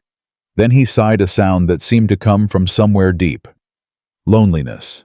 The kind that eats at you from the inside. "After Sarah and my wife died, I thought I wanted to be alone, thought it was safer that way. But 3 years of silence will drive a man half mad." He paused. "I started talking to the horses, having conversations with myself. Realized one day that I was disappearing, becoming a ghost haunting my own house." "So you decided to find a wife." "I decided to find a reason to keep living." He turned to look at her. "Didn't expect this. Didn't expect children filling up every corner or chaos at every meal or—" He stopped. "Or what? Or feeling like maybe it was worth it, staying alive, building something again." Clara's throat tightened. "Silas, you don't have to say anything. I'm not expecting—" He shook his head. "This is a partnership. We agreed. I'm not going to pretend otherwise or hope for more than what's realistic." "And what's realistic?" 2 people trying to make a life together, trying to do right by some children who got a raw deal. That's enough. That's more than enough." Clara reached out and took his hand. His fingers were rough with calluses, warm despite the cold air. He stiffened slightly at the touch, then relaxed. "It's a good foundation," she said quietly. "Plenty of marriages have been built on less. Plenty of marriages have failed with more. Then we'll have to make sure ours doesn't." They stood together in the darkness, hands linked, 2 strangers who'd become partners, who might someday become something more. The inspector arrived 6 days later. His name was Horace Grimsby, and he looked exactly like his name suggested, thin and gray and humorless, with spectacles perched on a pointed nose and a leather satchel filled with official-looking papers. He rode up to the ranch in a rented buggy, his posture rigid with bureaucratic authority. Emmy saw him first. She was in the yard helping Sam with the horses when the buggy appeared on the horizon. "He's here," she said. Sam's jaw tightened. "I'll get the others." By the time Grimsby reached the house, they were assembled, Silas and Clara on the porch, the children arrayed behind them like soldiers preparing for battle. Emmy stood at the front of the group, her chin lifted, her eyes hard. "Mr. McAllister." Grimsby descended from the buggy with the careful movements of a man unused to rough travel. I'm Inspector Horace Grimsby, Territorial Children's Welfare Office. I'm here regarding the orphans in your care. We've been expecting you. Have you? It wasn't a question. Grimsby pulled a sheaf of papers from his satchel. I've received a formal complaint alleging improper conduct. Specifically, that you've taken possession of 9 children without legal authority, that you're using them for labor purposes, and that the living conditions are unsuitable. All lies. Clara's voice was sharp. Every word of it. That's what I'm here to determine, Mrs. McAllister. Clara McAllister, as of 3 days ago. Grimsby's eyebrows rose slightly. How convenient. How legal. Silas stepped forward. Everything we've done has been proper. We saved those children from a blizzard. We've fed them, clothed them, cared for them. We've done nothing wrong. Then you won't mind if I conduct a thorough inspection. Interview the children individually. Examine the premises. Interview all you want, but the children stay on this property. Mr. McAllister. They're not leaving. Not until I'm satisfied that wherever they're going is better than here. Grimsby's lips pressed into a thin line. You don't have the authority. I have the authority of a man who's fed and sheltered these children for a week, who's watched them heal and grow and start to trust again. You want to take them somewhere, you prove to me it's safe. You prove to me they'll be cared for. Until then, they stay. The standoff stretched between them, taut as a wire. Then Grimsby tucked his papers back into his satchel. Very well, we'll begin with the inspection. What followed was the longest 3 hours of Emmy's life. Grimsby went through the house room by room, making notes in a small leather book. He examined the food stores, the sleeping arrangements, the quality of the blankets. He asked about hygiene, about education, about discipline. His questions were pointed, probing, designed to find weakness. Clara answered most of them, her voice steady, despite the tension Emmy could see in her shoulders. Silas stood silent and watchful, his presence a constant reminder that these were his children now under his protection. When Grimsby finished with the house, he turned to the children. I'll need to speak with each of you individually. No. Emmy stepped forward. We stay together. Miss Hawkins. And I said no. You want to talk to us? You talk to all of us. We're not getting separated so you can twist our words. I'm not trying to twist anything. I'm trying to determine the truth. Then ask your questions where everyone can hear the answers. Grimsby looked at Silas, who shrugged. The girl's got a point. Another long moment. Then Grimsby sighed and opened his notebook. Very well. Let's begin. The questions came rapid fire. How had they come to be here? What had happened to their escort, who had been caring for them? Were they being mistreated? Were they being forced to work? Did they feel safe? Emmy answered first, laying out the story from the beginning. The crash, the cold, the 3 days of surviving on nothing. She watched Grimsby's face as she spoke, looking for any sign of sympathy or understanding. She found nothing. His expression remained neutral, professional, impossible to read. The other children followed. Sam, hostile and suspicious. Rosie, cheerful and chattering. Josie, protective of her mother and brother. Even Teddy spoke, his voice still weak from the fever, describing how Clara and Silas had saved his life. When they reached Maggie, there was a pause. The girl stood frozen, her eyes fixed on Grimsby with something like terror. Miss O'Brien. Grimsby consulted his notes. According to my records, you haven't spoken in over a year. Is that correct? Maggie's hands twisted together. She looked at Emmy, her eyes pleading. She communicates in other ways, Emmy said. Gestures, writing. She understands everything. She just can't. I wasn't asking you, Miss Hawkins. She can't answer you the way you want her to, but that doesn't mean she doesn't have things to say. Grimsby studied Maggie for a long moment. Then he crouched down, bringing himself to her level. Miss O'Brien, can you show me how you feel about being here, about these people? Maggie's hands went still. She looked around the room at Emmy, at Sam, at the twins, at Clara and Silas. Then slowly she moved. She walked to where Silas stood and reached up to take his hand. Then she crossed to Clara and took her hand too, linking them together through her small body. She looked at Grimsby with those two old eyes and held on tight. The message was unmistakable. Grimsby straightened, his expression flickering with something Emmy couldn't identify. He made a note in his book. "I see." The questions continued, but something had shifted. Grimsby's tone was softer now, less aggressive. By the time he'd spoken to all 9 children, the afternoon had worn into evening. "I'll need time to review my findings," he said, gathering his papers. "Prepare my report. The territorial office will make a final determination." "And until then," Clara asked. "Until then, the children remain in your care. Under supervision, of course. I'll be staying in town until the matter is resolved." He turned to leave, but Emmy's voice stopped him. "Mr. Grimsby." He paused at the door. "You've seen us. You've heard our stories. You know what we came from and what we found here." Emmy's voice shook, but she pushed through it.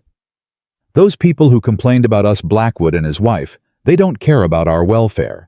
They care about power and control and making themselves feel important." "Miss Hawkins." "I'm not finished." She stepped forward. "We spent 3 days in that wagon, starving and freezing, watching adults die and wondering if we'd be next. Then Silas McAllister showed up and asked if we'd eaten. 4 words. That's all it took. He saw us when nobody else did. He saved us when nobody else would." Emmy's eyes burned, but she refused to let the tears fall. "This is the first place I've ever felt safe. The first place I've ever felt wanted. If you take us away from here, if you send us back to those orphanages or to families who bought us like livestock, you're not protecting us. You're killing us. Just slower than the blizzard would have." Silence. Grimsby stared at her, his face unreadable. "I've heard your testimony, Miss Hawkins." His voice was quiet. "It will be included in my report." He left without another word. The waiting was the worst part. Days passed with no news from town. The children settled into routines, feeding chickens, helping with chores, attending the lessons Clara insisted on providing. On the surface, life continued, but underneath everyone felt the tension, the uncertainty, the fear of what Grimsby's report might say. Emmy threw herself into work, trying to exhaust herself enough to sleep without dreaming. She learned to mend fences alongside Silas, to preserve food with Clara, to gentle the horses that shied from strangers. She taught the younger children their letters and listened to Rosie's endless chatter, and sat in silence with Maggie, who seemed to understand things words couldn't capture. On the 10th day, visitors arrived. Not Grimsby, not Blackwood. Martha Holloway, the woman who ran the general store in town, and behind her, a wagon full of people. "Mrs. McAllister." Martha descended from her seat, her weathered face creased with determination. "I heard about what's happening, about Blackwood's complaint and that inspector poking around." "Word travels fast," Clara said carefully. "Word always travels fast when Cornelius Blackwood is involved."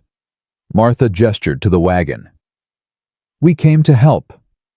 "Help how?" The people in the wagon began climbing down. Emmy recognized some of them from the descriptions Silas had given the Patterson family from the neighboring ranch, Reverend Crane and his wife, old Doc Hartley, who'd served the territory for 30 years.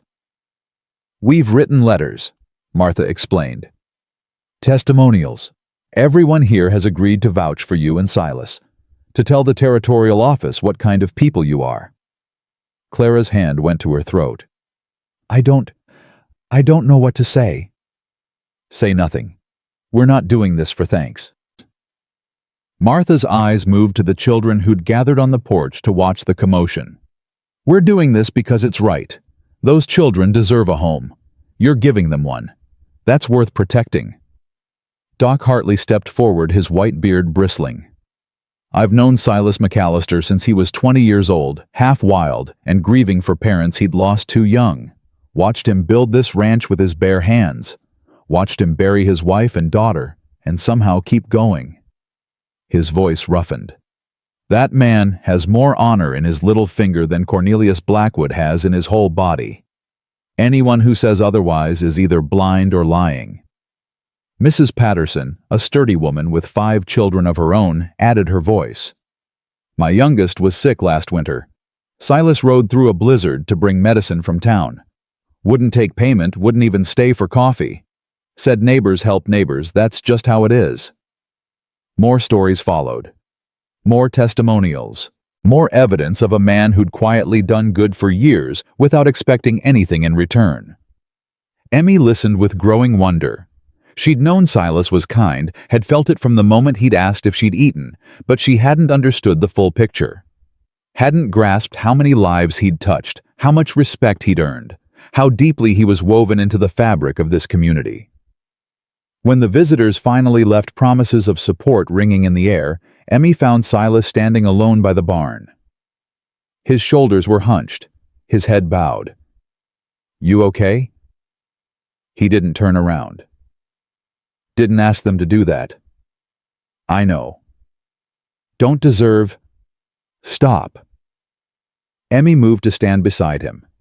You don't get to decide what you deserve. You just do the right thing and let other people judge. When did you get so wise?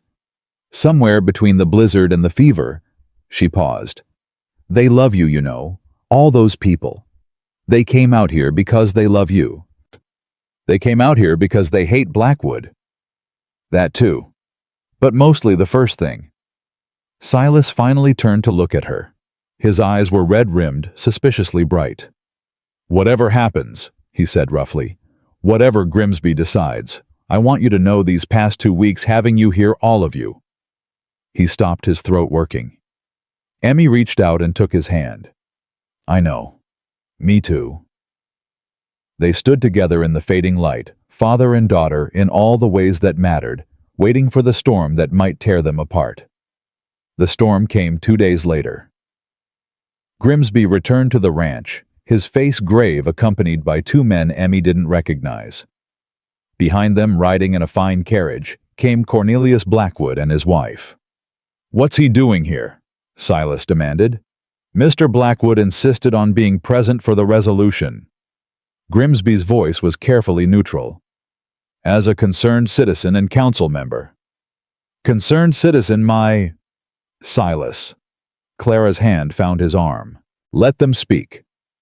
The group gathered in the yard, the McAllisters and all 9 children on one side, Grimsby and his associates on the other.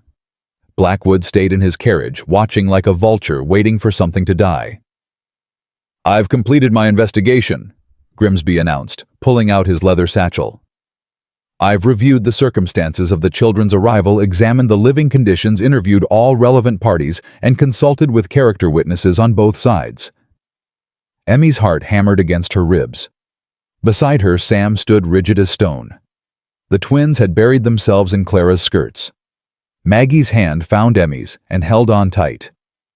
The allegations made by Mr. Blackwood, specifically that the children were obtained improperly, that they are being used for labor, and that the conditions are unsuitable. Grimsby paused, and Emmy stopped breathing. Are without merit. The world seemed to tilt. What? Blackwood's voice cracked through the air like a whip. That's impossible. I submitted evidence. You submitted speculation and prejudice. Grimsby's tone was ice. What I found here was a family. Imperfect, certainly. Unconventional, absolutely. But a family nonetheless. He turned to face Silas and Clara directly. Mr. and Mrs. McAllister, you have demonstrated more than adequate provision for these children. The testimonials from your neighbors speak to your character. The children themselves... His voice softened almost imperceptibly. The children speak loudest of all. So what happens now? Clara asked, her voice trembling. That depends on what you want. Grimsby pulled out a sheaf of official papers. Some of these children were assigned to families who paid for them, families who may still be waiting for delivery. Emmy's stomach dropped. However, Grimsby continued, given the circumstances, the trauma of the accident, the bonds formed during recovery, I'm prepared to recommend that any such arrangements be voided. The receiving families will be refunded and the children will be available for formal adoption. By us. Silas's voice was rough. If you're willing. All 9 of them. Grimsby paused. It's an enormous undertaking. No one would blame you if... We'll take them. Silas didn't hesitate. All of them. Every single one. Silas. Clara started. No, I mean it. These are our children now. I don't care what papers say or what courts decide. They're ours. Clara looked at him, this man she'd known for barely 2 weeks who kept surprising her with the depth of his heart, and felt something crack open in her chest. Ours, she agreed. All of them. This is absurd. Blackwood had climbed down from his carriage, his face purple with rage. You can't just let these people adopt 9 orphans. They're obviously unfit. On what grounds? Grimsby turned to face him. I've conducted a thorough investigation. I've found nothing improper. Then your investigation was flawed. I'll file a complaint with the territorial governor. You'll do nothing. A new voice cut through the confrontation. Martha Holloway emerged from behind the McAllister house, followed by the same group of neighbors who'd come before. And behind them, more people. 12, 24. The entire town of Clearwater, it seemed, had made the journey. What is this? Blackwood sputtered. This is the community you claim to represent. Martha stepped forward, her eyes blazing. The people whose lives you've been manipulating for your own gain. We're done with it, Cornelius. Done with your schemes and your cruelty and your petty vendettas. How dare you? How dare I? How dare you? Doc Hartley moved to stand beside Martha. Those children nearly died. Silas and Clara saved them. And your response was to file complaints and call investigators. What kind of man does that? A man protecting the community from what? From kindness, from generosity, from people actually doing good in the world. The crowd pressed closer, their faces hard with years of accumulated grievances. Blackwood's wife shrank back toward the carriage, but Cornelius stood his ground, his jaw tight with fury. You'll regret this, he hissed. All of you. I have influence. Your influence ends today. Reverend Crane's voice was calm but firm. We've sent our own letters to the territorial governor. Testimonials about your business practices, your treatment of debtors, your general conduct. Whatever complaint you file will be met with a mountain of evidence about who you really are. Blackwood's face went pale. You can't. We can. We have. Martha smiled grimly. Now I suggest you get in your carriage and go home. And stay there. For a long moment, Blackwood stood frozen. Then without another word, he turned and climbed back into his carriage. His wife followed. The driver cracked the whip and they were gone, retreating down the road in a cloud of dust. Emmy watched them go, something loosening in her chest that she hadn't even known was tight. Well then. Grimsby cleared his throat, looking slightly overwhelmed by the turn of events. I believe we have some paperwork to complete. The next hour was a blur of signatures and forms and official stamps. 9 children formally transferred into the care of Silas and Clara McAllister. 9 new names written in record books. 9 futures forever changed. When it was done, when Grimsby had packed up his satchel and the neighbors had offered their congratulations and the yard had finally emptied, Emmy found herself standing alone with Silas. So, she said, guess you're stuck with us now. Guess so. He looked down at her, and for the first time since she'd met him, he smiled. A real smile, one that reached his eyes and transformed his weathered face. How does it feel? Being officially adopted. Emmy thought about it. About the years in the orphanage, the hunger and fear and loneliness. About the wagon crash and the blizzard, and the moment she'd thought they would all die. About 4 simple words that had changed everything. Feels like being found, she said finally. After being lost for a very long time. Silas's hand came to rest on her shoulder, heavy and warm and real. "Welcome home, Emmy McAllister." The name fit like it had always been hers, like it had been waiting for her all along. Spring came slowly to Wyoming that year. The snow retreated in stages, leaving behind patches of brown earth that gradually turned green. The creek thawed with a sound like breaking glass, and the cattle grew restless in their winter pastures, ready for fresh grazing. Life, frozen and waiting, began to stir. Inside the McAllister ranch house, a different kind of thawing was taking place. Emmy stood at the kitchen window watching the younger children chase each other through the muddy yard. Hank had somehow convinced the twins to play some game that involved a lot of shrieking and falling down. Rosie was refereeing, which meant she was making up rules as she went along and changing them whenever she started losing. "They're going to need baths tonight." She turned to find Clara beside her flour dusting her apron from the bread she'd been kneading. The older woman's face was softer now than it had been those first desperate days. The worry lines smoothed out, the tension in her shoulders eased. "They're going to need baths every night for the rest of their lives if Hank has anything to say about it." Clara laughed. "True enough. That boy attracts dirt like a magnet." They stood together in comfortable silence, watching the chaos unfold. 3 months had passed since the adoption papers were signed.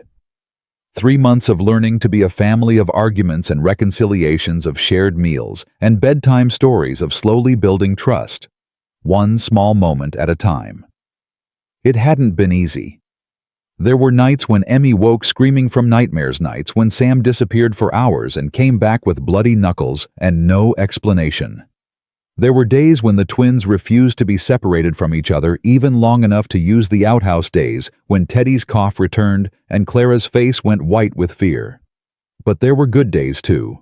Days when Josie laughed so hard she snorted milk through her nose. Days when Rosie's singing filled the house with something that felt like joy. Days when even Sam smiled reluctantly, like he was surprised his face still knew how. "Emmy," Clara's voice pulled her from her thoughts. "Can I ask you something?" "Of course. Are you happy here?" The question landed like a stone in still water. Emmy considered it carefully, the way she considered everything now, not rushing to answer, not deflecting with sarcasm or suspicion. "I think so," she said finally. "It's strange. I spent so long just trying to survive that I forgot what it felt like to actually live. To wake up in the morning and not immediately start calculating how to get through the day. And now I wake up and I know there's going to be food. I know there's going to be warmth. I know..." Her voice caught. "I know someone's going to be there." Clara's hand found hers, squeezed gently. "That's what home means, Emmy. Knowing someone's there. I never had that before. Not since my parents died. You have it now, for as long as you want it." Emmy blinked hard, pushing down the emotion that threatened to spill over. She'd cried more in the past 3 months than in the previous 3 years combined. Clara said it was healing. Emmy wasn't sure if she believed that, but she'd stopped fighting it. "Where's Silas?" "Out with Sam, checking the fence lines. He's been teaching him about the ranch, where the property boundaries are, how to read the land, what to do if predators come around." "Sam likes that. The learning, I mean. He acts like he doesn't care, but I see him practicing the knots Silas showed him, staying up late to read those cattle journals." Clara smiled. "I noticed. Silas has too. He says Sam has a natural instinct for ranching." "Sam's never had anyone believe in him before. Not really.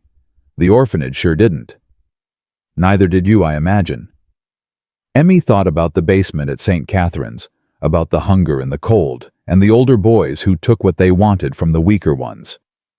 She thought about Sister Margaret's ruler, and the headmaster's wandering hands, and the 1,000 small cruelties that had taught her to trust no one. "No," she said quietly. "Neither did I." "Well," Clara's voice was fierce with determination, "that's over now, for both of you, for all of you. The back door burst open and Hank tumbled in covered in mud from head to toe. "Mama, Clara! Mama, Clara, Violet fell in the pig pen." Clara's eyes widened. "What? She's okay?" "She's okay, but she's real stinky now."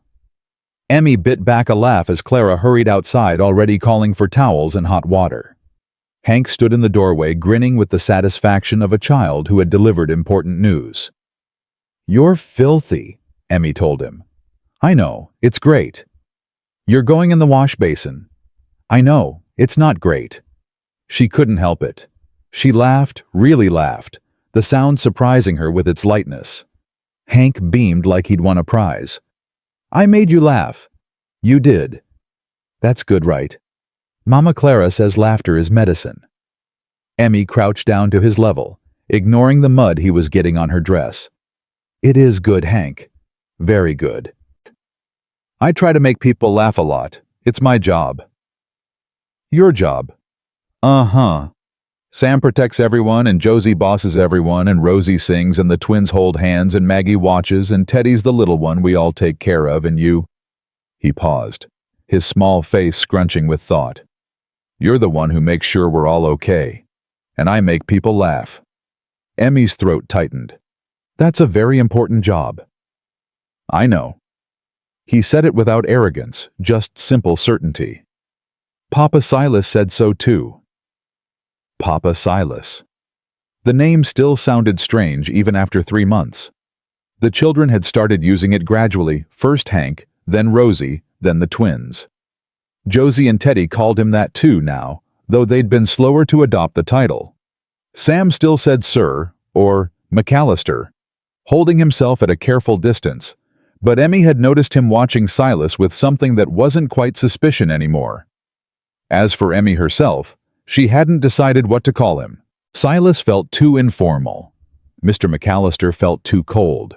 And the other words, Father Papa Pa, stuck in her throat every time she tried. She'd had a father once. A real one who'd called her his sunshine girl and carried her on his shoulders and died of fever while she held his hand. Using that word for someone else felt like betrayal somehow, even though she knew it wasn't. "Emmy." Hank was still looking at her. "Are you okay?" "I'm fine, sweetheart. Let's get you cleaned up before Clara sees how much mud you tracked in."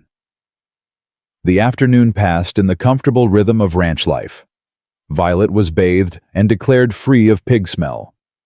The bread came out of the oven golden and perfect. Lessons were given Clara teaching reading and arithmetic, while the children fidgeted and dreamed of playing outside. Emmy helped where she could, which turned out to be almost everywhere. She'd discovered she had a talent for keeping the younger ones focused, for making learning feel like a game instead of a chore. Clara had started calling her the assistant teacher, and the title pleased her more than she wanted to admit. As the sun began its descent toward the mountains, the sound of hooves announced Silas and Sam's return. Emmy looked up from the primer she was reviewing with Teddy to see them ride in 2 figures silhouetted against the orange sky, moving in easy tandem.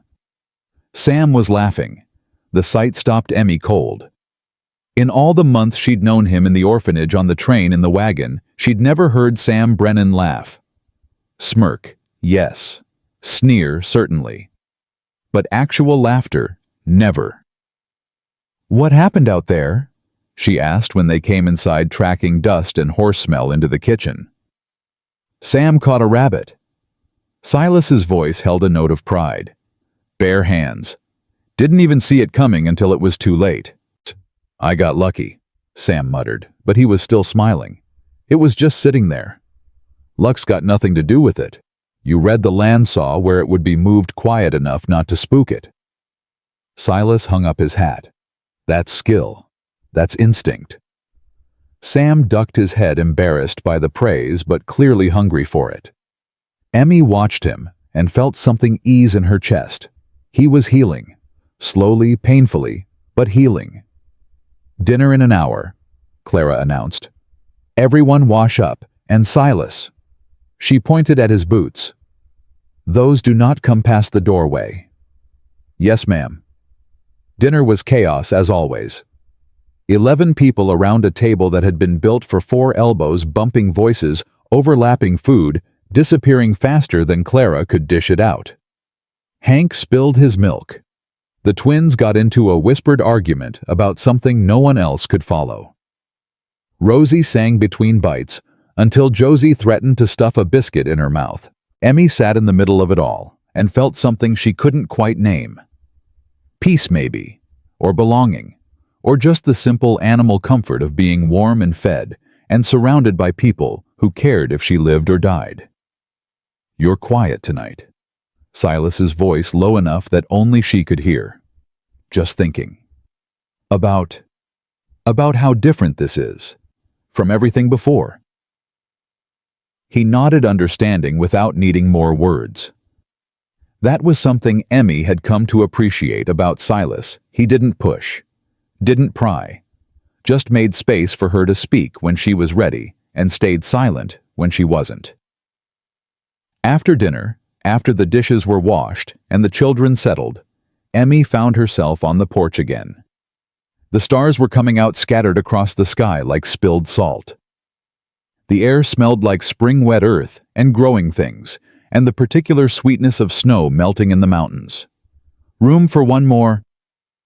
She turned to find Maggie standing in the doorway. The girl's dark hair was braided now. Rosie had been teaching her, and her eyes held that same watchful intensity they always did. "Of course." Maggie came to stand beside her, small and silent. They'd spent a lot of time together over the past months, the two of them. Something about Maggie's quiet drew Emmy in, maybe because it reminded her of herself, of the years she'd spent building walls so high no one could see over them. "Pretty night," Emmy said, not expecting a response. Maggie never responded, but tonight something was different. Emmy could feel it in the tension of the girl's small body, in the way her hands kept clenching and unclenching at her sides. "Maggie, what's wrong?" Maggie looked at her, opened her mouth, closed it again. "You can tell me, whatever it is. You can trust me." A long pause. Then in a voice rusty with disuse, barely louder than a whisper, "I know." Emmy's heart stopped. "Maggie." "I know." Stronger this time. Still rough, still hesitant, but unmistakably real. "I know I can trust you. I've known for a while. I just—" She stopped, struggling. "I couldn't. The words wouldn't come. But tonight they're coming, and I don't know why, and I'm scared, but I wanted to tell you." Emmy dropped to her knees, putting herself at Maggie's level. Tears were streaming down her face. She didn't care. "Tell me what, sweetheart." Maggie's eyes filled with matching tears. "Thank you. For keeping us safe. For not giving up. For—" Her voice broke. "For being my sister." Emmy pulled her into a fierce embrace, holding this broken girl who had finally found her voice.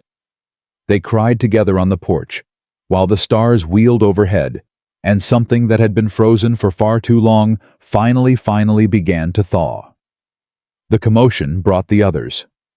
Clara first, then Silas, then the children tumbling out one by one to see what was happening. When they understood that Maggie had spoken, actually spoken, the reaction was immediate and overwhelming. Rosie burst into tears. The twins threw themselves at Maggie, nearly knocking her over. Hank demanded to know what she'd said, then demanded that she say it again, then announced that this was the best day ever. Even Sam's carefully guarded expression cracked, something like wonder flickering in his eyes. "Maggie." Clara knelt beside the girl, her voice trembling. "Oh, sweetheart, we've been waiting. We've all been waiting." "I know." Maggie's voice was stronger now, gaining confidence with each word. "I'm sorry it took so long." "Don't apologize. Don't ever apologize. You spoke when you were ready. That's all that matters." Silas hung back, watching the celebration with something soft and vulnerable in his expression. Emmy caught his eye and saw him nod slowly, acknowledging what had happened, what it meant. "I have more words," Maggie said, and the yard fell silent. "I've been saving them. For a long time. Can I say them now?" "Say anything you want," Clara encouraged. Maggie took a deep breath. Then she turned to face Silas and Clara together, her small frame straightening with determination. When my mama died, I thought words were dangerous. She said bad things before she did what she did. I thought maybe if I stopped talking, I could stop bad things from happening. Her voice wavered but didn't break. But I was wrong. Words aren't dangerous. Silence is. Keeping everything inside until it poisons you. She reached out and took Clara's hand in one of hers, Silas's in the other. You gave me a family. A real one. Not because you had to, but because you wanted to. Nobody ever wanted me before. Not really. Her grip tightened. I want to say it out loud so you know I mean it. I love you. Both of you. All of you. The silence that followed was absolute. Then Clara was crying, and Silas was clearing his throat roughly, and the children were piling onto Maggie in a group embrace that was more tackle than hug. Emmy stood apart, watching her family. And felt something click into place inside her. Something she'd been missing without knowing it. Something that made the world make sense in a way it never had before. The summer that followed was the best of Emmy's life. There was work, of course, endless work, the kind that built calluses on your hands and aches in your muscles. But there was joy in it too. Joy in watching things grow, in learning new skills, in being part of something larger than yourself. Sam threw himself into ranching with a passion no one had expected. He was up before dawn most days, riding out with Silas to check on the cattle, learning to read weather patterns and animal behavior, becoming the son Silas had never had. Josie and Emmy took over the household management, working alongside Clara to keep 11 people fed and clothed and organized. It was exhausting and chaotic, and oddly satisfying, creating order out of chaos, making sure everyone had what they needed. The younger ones flourished. Teddy's cough disappeared entirely with proper nutrition and rest. The twins slowly learned that they didn't have to cling to each other constantly. That separation didn't mean abandonment. Rosie's singing improved under Clara's patient instruction, and her voice began to fill the house with something that felt like music. Hank remained Hank, cheerfully destructive, endlessly curious, capable of finding trouble in an empty room. But even he was learning. Learning to help instead of hinder. Learning that being part of a family meant contributing, not just taking. And Maggie talked. Not constantly, she would never be a chatterbox like Rosie, but regularly, deliberately, using the words she'd saved up for so long to build connections with each member of her new family. She asked questions and offered opinions, and even occasionally made jokes that caught everyone off guard. She's amazing, Clara said one evening, watching Maggie read to the twins from a battered picture book. To come back from where she was, to choose to trust again. She had help, Emmy said. We all did. Clara smiled and squeezed her hand. Yes, we did. The summer deepened. The days grew longer and hotter. The ranch thrived under Silas's careful management and the enthusiastic labor of 9 children determined to prove their worth. And somewhere in the midst of it all, without anyone quite noticing when it happened, Silas and Clara fell in love. Emmy saw it before they did. The way their eyes found each other across crowded rooms. The way Silas's hand lingered on Clara's back when he passed her in the kitchen. The way Clara laughed at his terrible jokes, and he pretended not to notice. It was different from the romances Emmy had read about in stolen books at the orphanage. There was no drama, no grand gestures, no sweeping declarations. Just 2 people who'd chosen each other for practical reasons and discovered to their mutual surprise that they'd chosen well. Do you love him? Emmy asked Clara one afternoon when they were alone in the kitchen. Clara's hand stilled on the dough she was kneading. That's a very direct question. I'm a very direct person. A pause. Then softly, yes, I think I do. Have you told him? Not in so many words. Maybe you should. Clara turned to look at her, something unreadable in her expression. You're giving me romantic advice now. I'm giving you practical advice. You two dance around each other like nervous horses. It's exhausting to watch. Clara laughed, a surprised, genuine sound.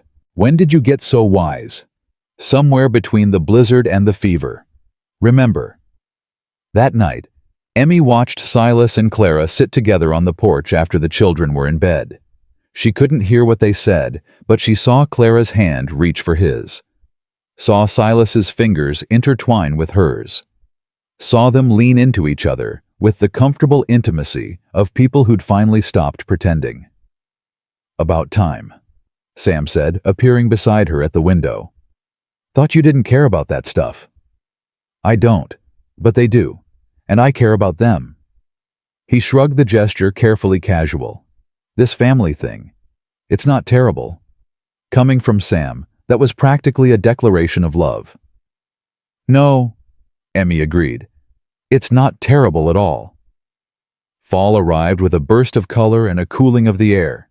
The harvest came in enough to see them through winter, and then some. The children started lessons again, gathered around Clara's table with books and slates, and the particular restlessness of young minds forced to focus. 1 year, Emmy realized with a start. It had been almost a year since that frozen fence post, since Silas's simple question, since everything changed. You're quiet tonight.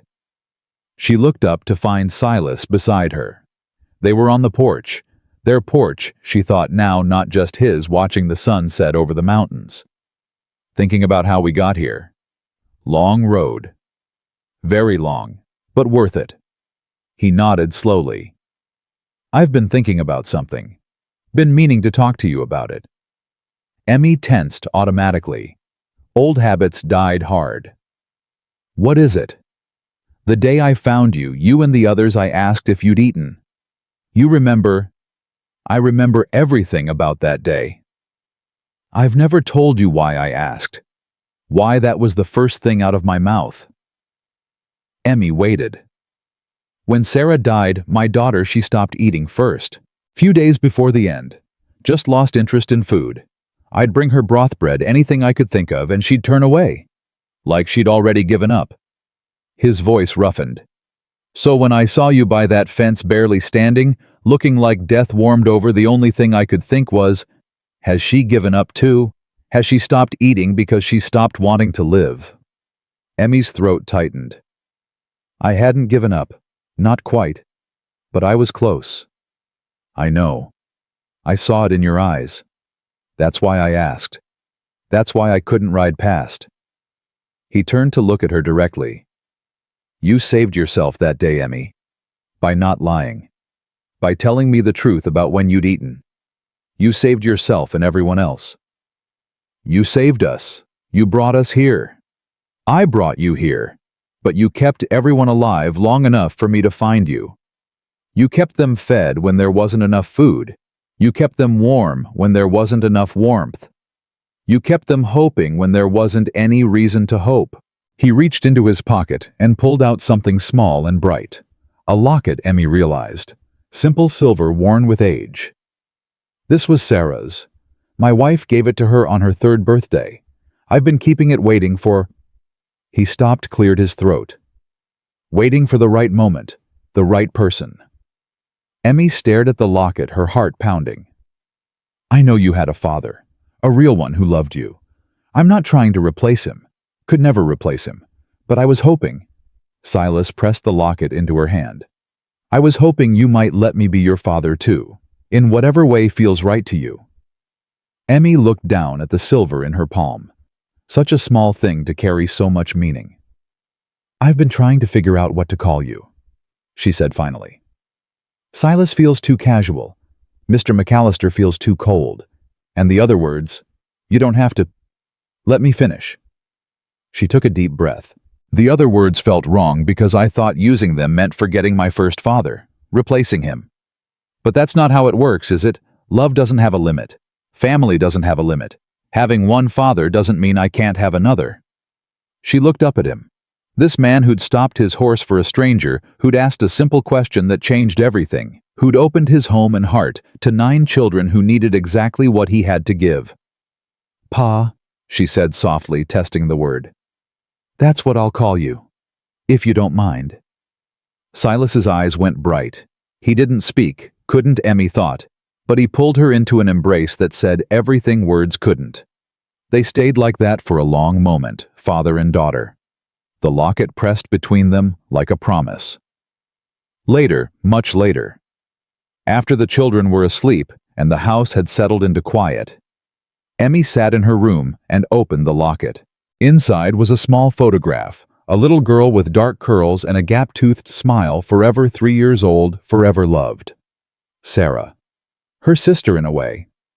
The daughter who'd died and left a space that Emmy now filled, not replacing her, never replacing her, but continuing the love she'd left behind. Emmy closed the locket and clasped it around her neck. The silver sat cool against her skin, warming slowly with her body heat. Outside, the first snow of winter was beginning to fall. Emmy watched it through her window, the same kind of snow that had nearly killed her, that had brought her to this place that had changed everything. A year ago, she'd been dying. Now, she was home. She thought about all of them, her family. Clara in the kitchen singing softly as she prepared for tomorrow. Silas on the porch keeping watch over his land and his people. Sam in the barn probably sneaking in one last check on the horses. Josie and Teddy curled together in their room, brother and sister, reunited with their mother at last. Rosie and Maggie whispering in the bed they shared, planning tomorrow's adventures. The twins tangled together as always, two halves of one whole. Hank sprawled across his blankets, already dreaming of the trouble he'd cause in the morning. 9 children who'd been nobodies. Now they were hers. And she was theirs. And together they were something stronger than any of them had ever been alone. Emmy lay down and closed her eyes, the locket warm against her chest. She dreamed of summer. She dreamed of laughter. She dreamed of home. And for the first time in her life, the dreams were better than waking, because waking meant this family, this place, this love. Waking meant everything she'd ever wanted and never dared to hope for. Outside, the snow kept falling gentle and quiet, covering the world in white. And inside the McAllister ranch house, 11 hearts beat together in the darkness, bound not by blood, but by something stronger. Choice, courage, the stubborn refusal to give up on each other. Did you eat today? 4 words that saved a life. 4 words that built a family. 4 words that proved beyond any doubt that kindness was never wasted. Hope was never foolish, and love, real love, the kind that chose and fought and stayed, could survive anything. Even the longest winter, even the deepest cold, even the loneliest heart. Emmy McAllister slept peacefully surrounded by family, and the snow fell softly on the land she would one day inherit, and the story that had begun with desperation ended with something far more powerful. It ended with belonging. It ended with home.